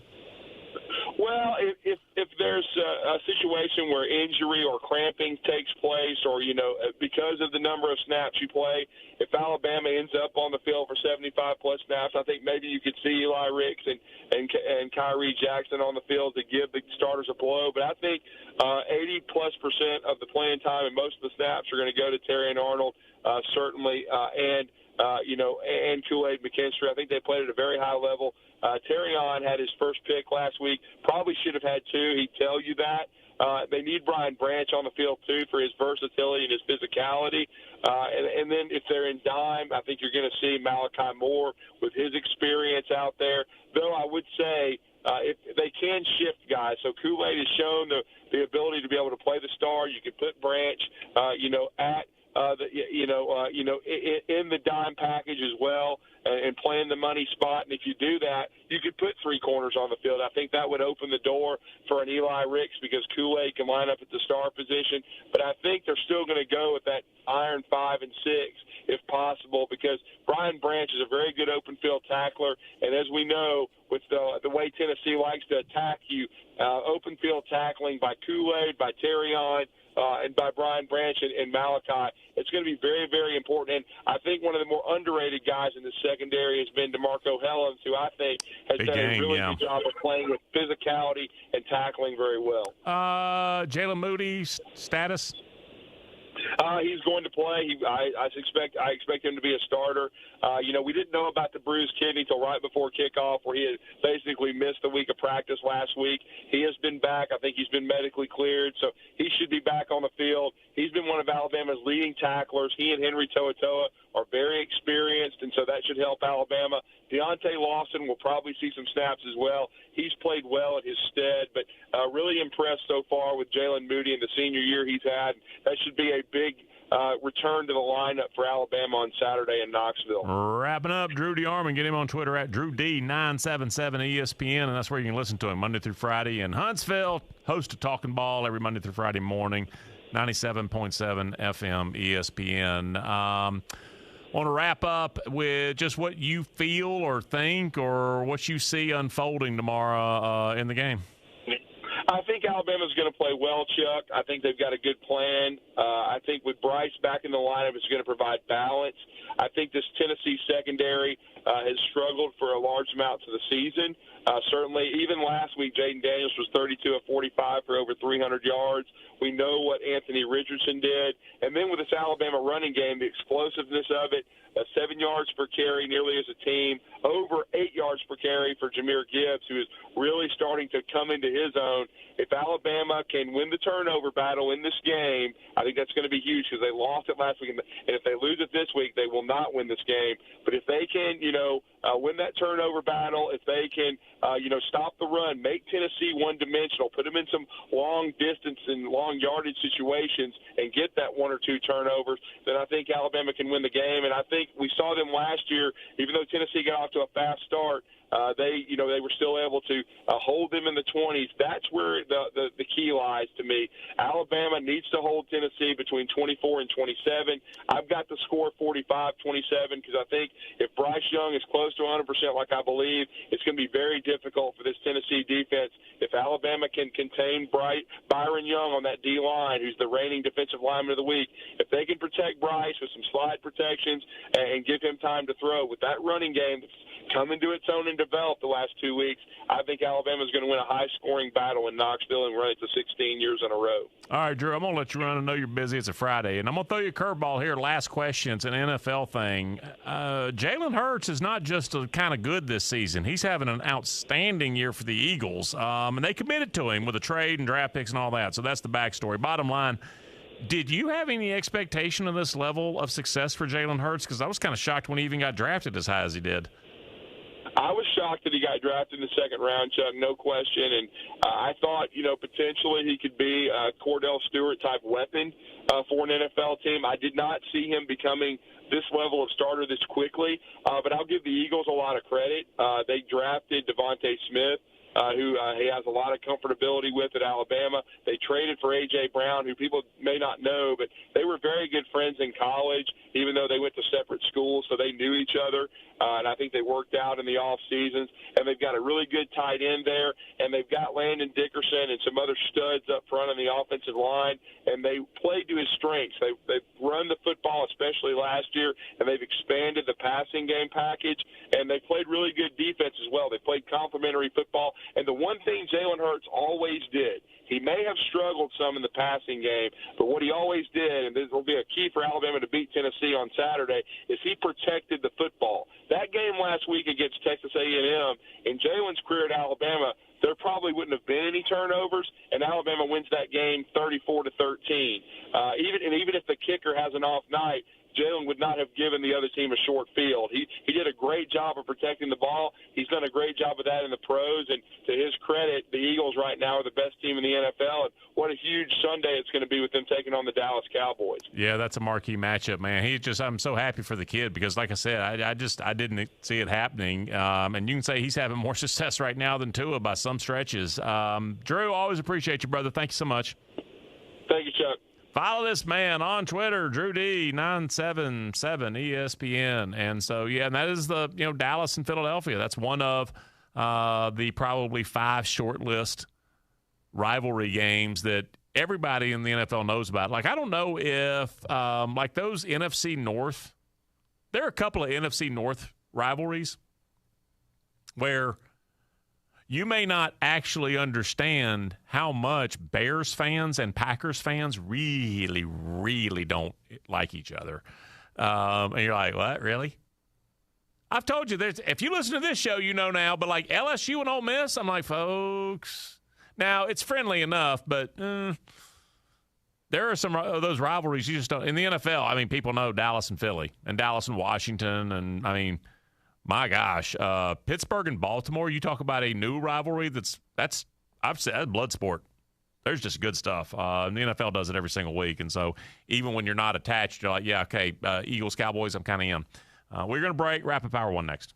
Ever thought about owning a gym? Ben Ingram here to tell you about Workout Anytime. If you have the desire to bring health and wellness to your community, it's never been easier. Workout Anytime is expanding into small towns with our exclusive hometown model, offering the best strength and cardio equipment, plus high-end amenities, including personal training, saunas, infrared light, hydro massage, and more. We're closing in on our 200th club and invite you to go to workoutanytime.com and click on the Own a Gym link for more information and become a hometown hero.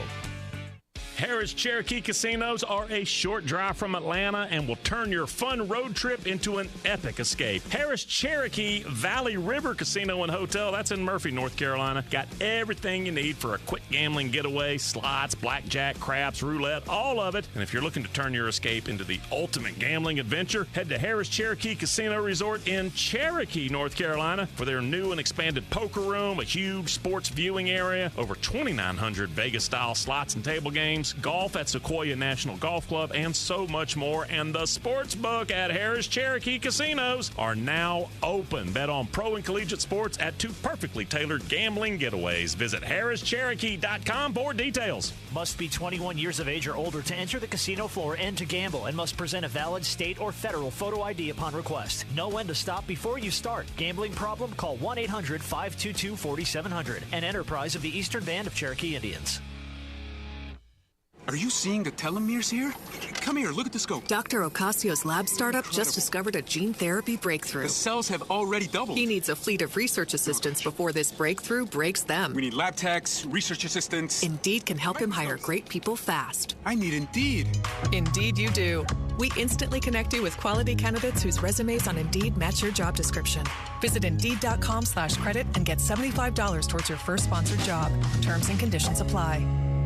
97.7 ESPN The Zone.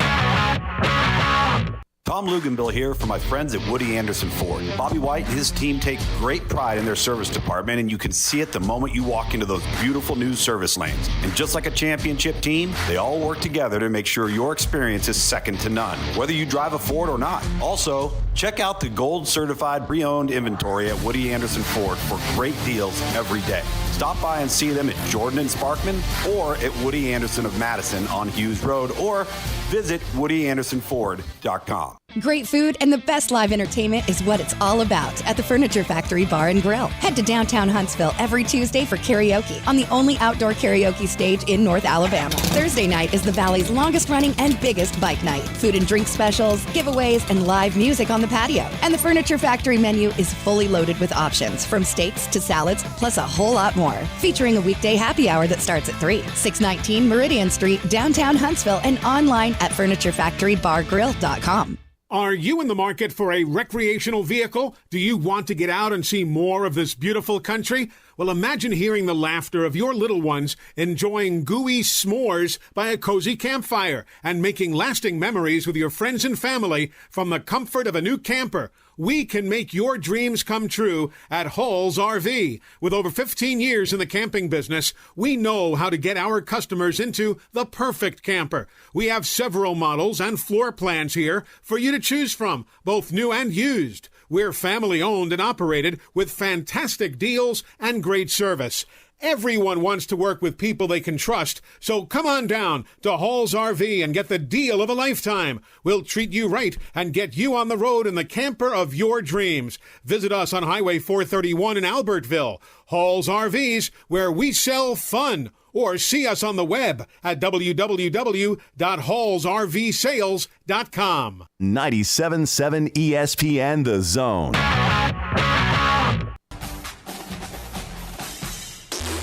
Catch Watch the king of college football no matter where you go with a new Southern Sports Today app. Catch the best college football conversation in the South everywhere with the SST live stream and daily podcast. Downloaded now at the App Store and the Google Play Store. Now more of the best college football talk in the country. It's the Chuck Oliver Show. It's easy when it's all good, but when you have some adversity, you see where the warts are, and you really see and feel all the work that's been put into building your program, to building your team. Dabo talking the biggest of big pictures ahead of what is a much more immediate deal for Florida State, Mike Norvell. Clemson's undefeated, and they're on the road playing FSU. It's Saturday night. It's a big environment, man. It's the big ABC game down there in Doak Campbell. I'll be watching, but Dabo, and this wasn't in response to, hey, talk Florida State and how dangerous they are and where they are overall as a program. And he starts talking about, big picture here. He's not dismissive of Florida State. He wasn't answering in response to an FSU question. He can talk about big picture stuff on, 2 days before they play Florida State on the road. He knows what program. He knows the program he's at. And so that helps you ride the wave through last year when it's tougher. But he also knows the team he has this season, and that's different. Those are two wildly different things. So he knows the team he has, and he's taking on the road. So, yeah, I'll talk biggest to big pictures. When things get difficult, he will talk the high school graduation speech 2 days before they play FSU. So he's just talking about how you get through it. And good for him. They've earned that through season after season after season now for a decade plus of being near the elite and then one of the just four best programs.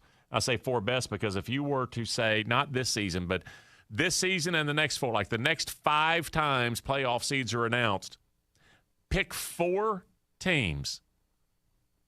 And we'll keep track of how many seeds your 4 teams get over there. You pick Clemson. Now, here is the key to this game.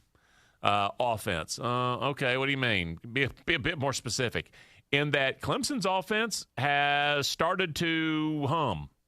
And I mean, I'm talking consistently being able to move the ball on the ground and it through the air, occupying you, even though the wide receiver core has sort of emerged as a week-to-week sort of thing maybe. And Antonio Williams is a freshman that I never thought didn't have any eyes on him. I didn't doubt the kid. And I talked about him a couple of games ago, but he has gotten a lot more playing time than I was thinking. And still waiting for Randall to come back from injury. And what are they doing with Bo Collins? And that's a lot of names that I'm not looking at any of them going, wow, Mike Williams, look at him. Can't cover him. Sammy Watkins, what are you going to do? I don't see that guy. Not right now. Not right now producing. But they spread it around and they pass it enough. And the tight ends are involved. And the backs, of course, especially Shipley. And the running game. So all of this, they're getting way, way, way more predictable in a good way. Like total output-wise on offense, they're improving. They're evolving. Florida State's offense, I don't know what's going on there. It looks like they've kind of – here's what can happen. You know, at the beginning of the game, we hear all the time scripted plays. The coach has 12 plays or 15 plays. There's always flexibility, and you don't have to go by them, but it's usually you're trying to find out things. All right, what are they doing? Are they crashing the ends? Where's the safe? Whatever it is. It doesn't matter, details. But you're trying to find out some things so that later on you can, base other play calls on that. So that's over the course of a game. You find out more about the opponent. Do you know where that really happens? Because that's on the fly, and it's whiteboard and iPad stuff and halftime and what we're going to do. Over the course of a season, like over the course of the first, say, 3 or 4 or 5 or 6 games, what looks like to me is film has kind of gotten around on what Florida State's trying to do on offense with a kind of limited crew. And you talk about the chicken nuggets of offense, like just pieces, parts. Because honestly, I don't think Whoever it is that gets chicken breast, chop them up, bread them, fry them, I'll take your nuggets. Most chicken nuggets, kind of gray. Not really sure what it is. It's sort of pieces parts. That's what the Florida State offense looks like a little bit. Sort of you just kind of got pieces parts. And they might be good, and it can be pleasant, but it looks like it's kind of hit a plateau. And I'm wondering if the limited amount that you were going to be able to get done, you've already kind of put it all out there. And in a 4-0 start, God bless you. But it looks like the film kind of gotten around. Again, I'm just a guy watching and seeing the evolution, the de-evolution, or the plateauing week to week. And I promise you, even at home against Clemson, that's not the get-right scenario you want. Dan, how was your Friday? Oh, man, it's really good. And you know what else I think is pretty good? Oh, it's my podcast. It's the Southern Beat. Episode 53 is now out. And, you know, sell it. I'm going to kind of steal a page from your book right here, and that is that shouldn't happen. That shouldn't be possible. Maybe that's kind of my variation of something that you necessarily say. And yesterday I had Ari Temkin on from Big 12 Radio, Sirius XM, and we talked a little bit about Kansas and Oklahoma. And Jalon Daniels might not play for Kansas in this game, but he said, and he even stopped himself immediately afterwards, their backup quarterback can still beat Oklahoma. Those are sentences that should never necessarily be said, because he was talking about the defensive shortcomings that they have at Oklahoma right now. I understand the transfer portal. I understand turnover in coaching, all of these different types of things. And Oklahoma has been a couple of years removed from making it into the college football playoff. But you're still talking about a team that was recruiting at a high level. You're still talking about a program that was very good, that should still have top-tier talent in that program. And I understand what people tell themselves in year one. We're just trying to run off the guys that we don't necessarily feel like are going to be a fit for the future of this program. Yeah, it has to be done. We've got to go through our growing pains. And look, to a large amount, there is some truth to that. But to say that the backup for Kansas can possibly beat this Oklahoma team, again, those are sentences that cannot be uttered if you're at Oklahoma, because it's now setting a dangerous precedent if you're an Oklahoma fan of saying, if you're willing to accept this, what else are you willing to accept as a program going forward? I think there does have to be a level of scrutiny on the coach right now of, hey, Brent, I understand you had basically an NFL defensive line at times at Clemson, and you had really good players. You couldn't necessarily bring them with you, but you're still supposed to be a great defensive mind. Aren't you supposed to be able to figure this out and figure it out pretty quickly? I'm going to give you the most absolute summary I can. I don't live in a world where that's true. I don't live in a world where the Kansas backup quarter. I don't live in a world where Kansas beats OU and with its backup quarterback. And that's absolutely what the scenario is. The IRS is the most powerful collection agency in the world. I couldn't sleep. We were being audited. They do not give up until you pay. They put a lien on my house. How about you? Do you owe back taxes? Call Tax Solutions now and get some help. For a limited time, the IRS offers a tax forgiveness program called the Fresh Start Initiative. Our team can make it easier for you to pay back taxes, avoid tax liens, and get a fresh start. Sometimes you just need a second chance. I call Tax Solutions Now, and they got the IRS off my back. At Tax Solutions Now, our affiliates are all accredited by the Better Business Bureau and members of the National Association of Tax Professionals. We saved our home and overcame the most powerful collection agency in the world. Time is running out. Call Tax Solutions now. Call 800-335-4942. 800-335-4942. 800-335-4942. 800-335-4942. My doctor prescribed me Viagra. It wasn't covered by my insurance, so it was costing me like $65 a pill. That's expensive. Over 20 million guys like us use Viagra. Over a certain age, we just need it. I found a way to pay less than $3 a pill and get virtually the same effect of the $65 pill. I heard an ad just like this on the radio, called, and for $99, I got 40 generic versions of the $65 pill. Save yourself money and call right now and get over 40 pills for $99. There's no embarrassment here to use Viagra. If we're over 50, we need it, but not at high prices. Call now with your credit card and get the 40 pill special for just $99. 800-823-3851. 800-823-3851. 800-823-3851. That's 800-823-3851. This is SportsCenter. I'm Christine Lisi. The Braves turn to rookie Spencer Strider on the mound for a pivotal Game 3 in their NLDS against the Phillies today. The soon-to-be 24-year-old has not pitched since September 18th because of an oblique issue. Philadelphia counters with Aaron Nola. Series is knotted up at a game each, 4 Eastern, ESPN Radio. Bears quarterback Justin Fields took several heavy hits in last night's loss to Washington. Said post-game he re-aggravated an injury to his left shoulder, but he did not specify when that initial injury actually happened. Fields did express confidence he'll play in Chicago's next game on Monday night in Week 7 at New England. Suspended Browns quarterback Deshaun Watson facing a new lawsuit stemming from an alleged 2020 massage when he was with the Texans. It is the 26th known civil lawsuit filed against Watson, accusing him of sexual misconduct or sexual assault during massages.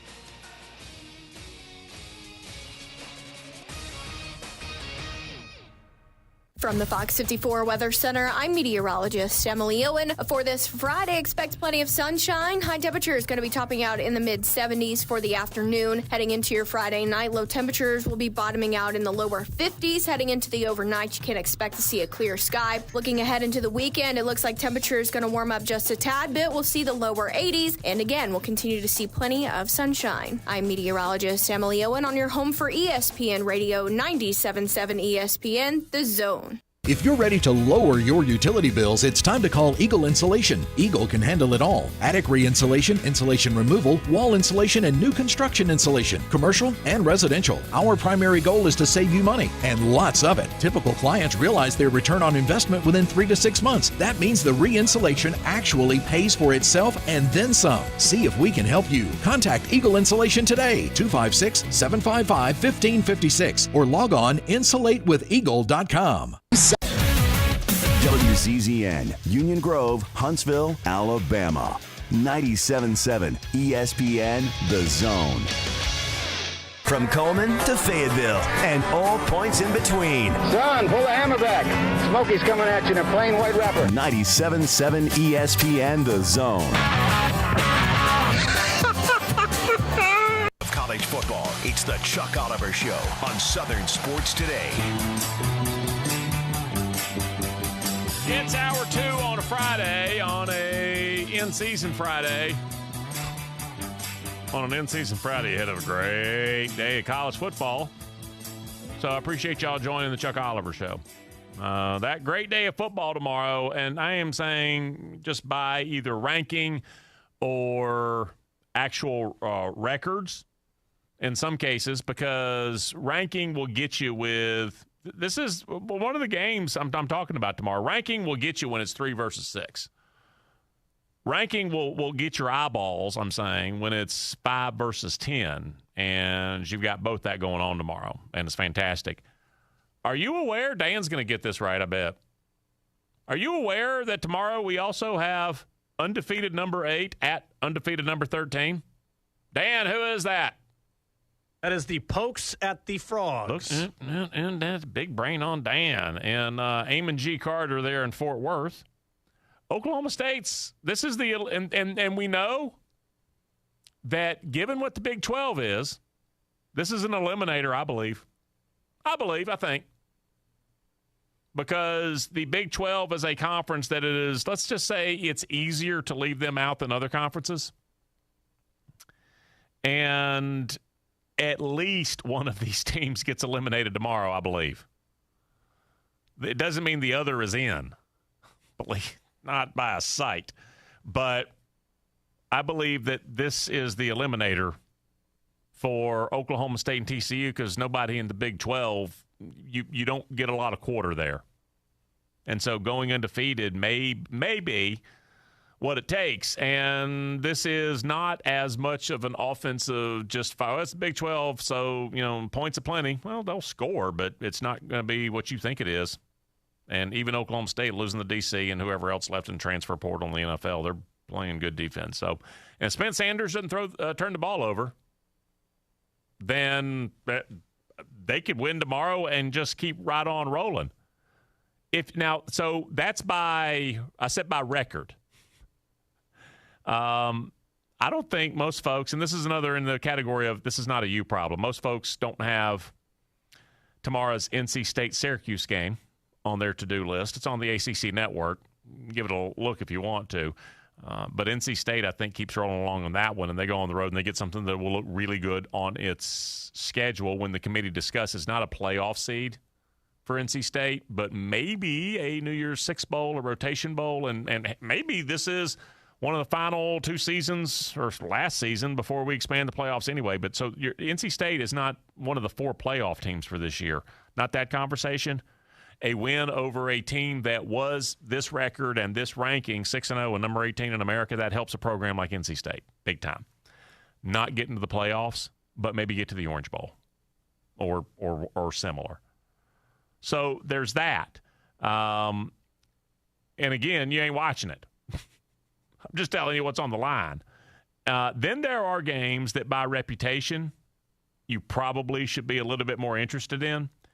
And maybe out of habit, you'll flip over. One of those is LSU Florida. Now, because of the outcome for who loses that game,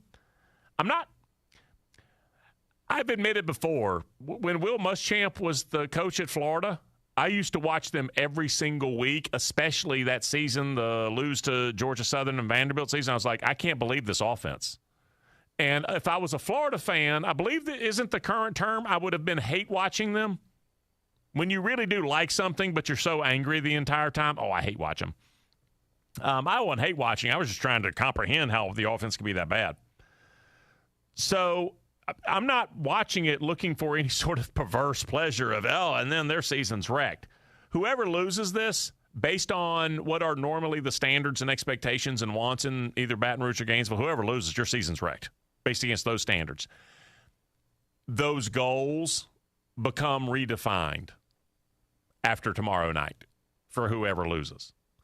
Whoever wins, you get to kind of pretend along for another week, especially if you're LSU and you win and Tennessee drops a number on Alabama.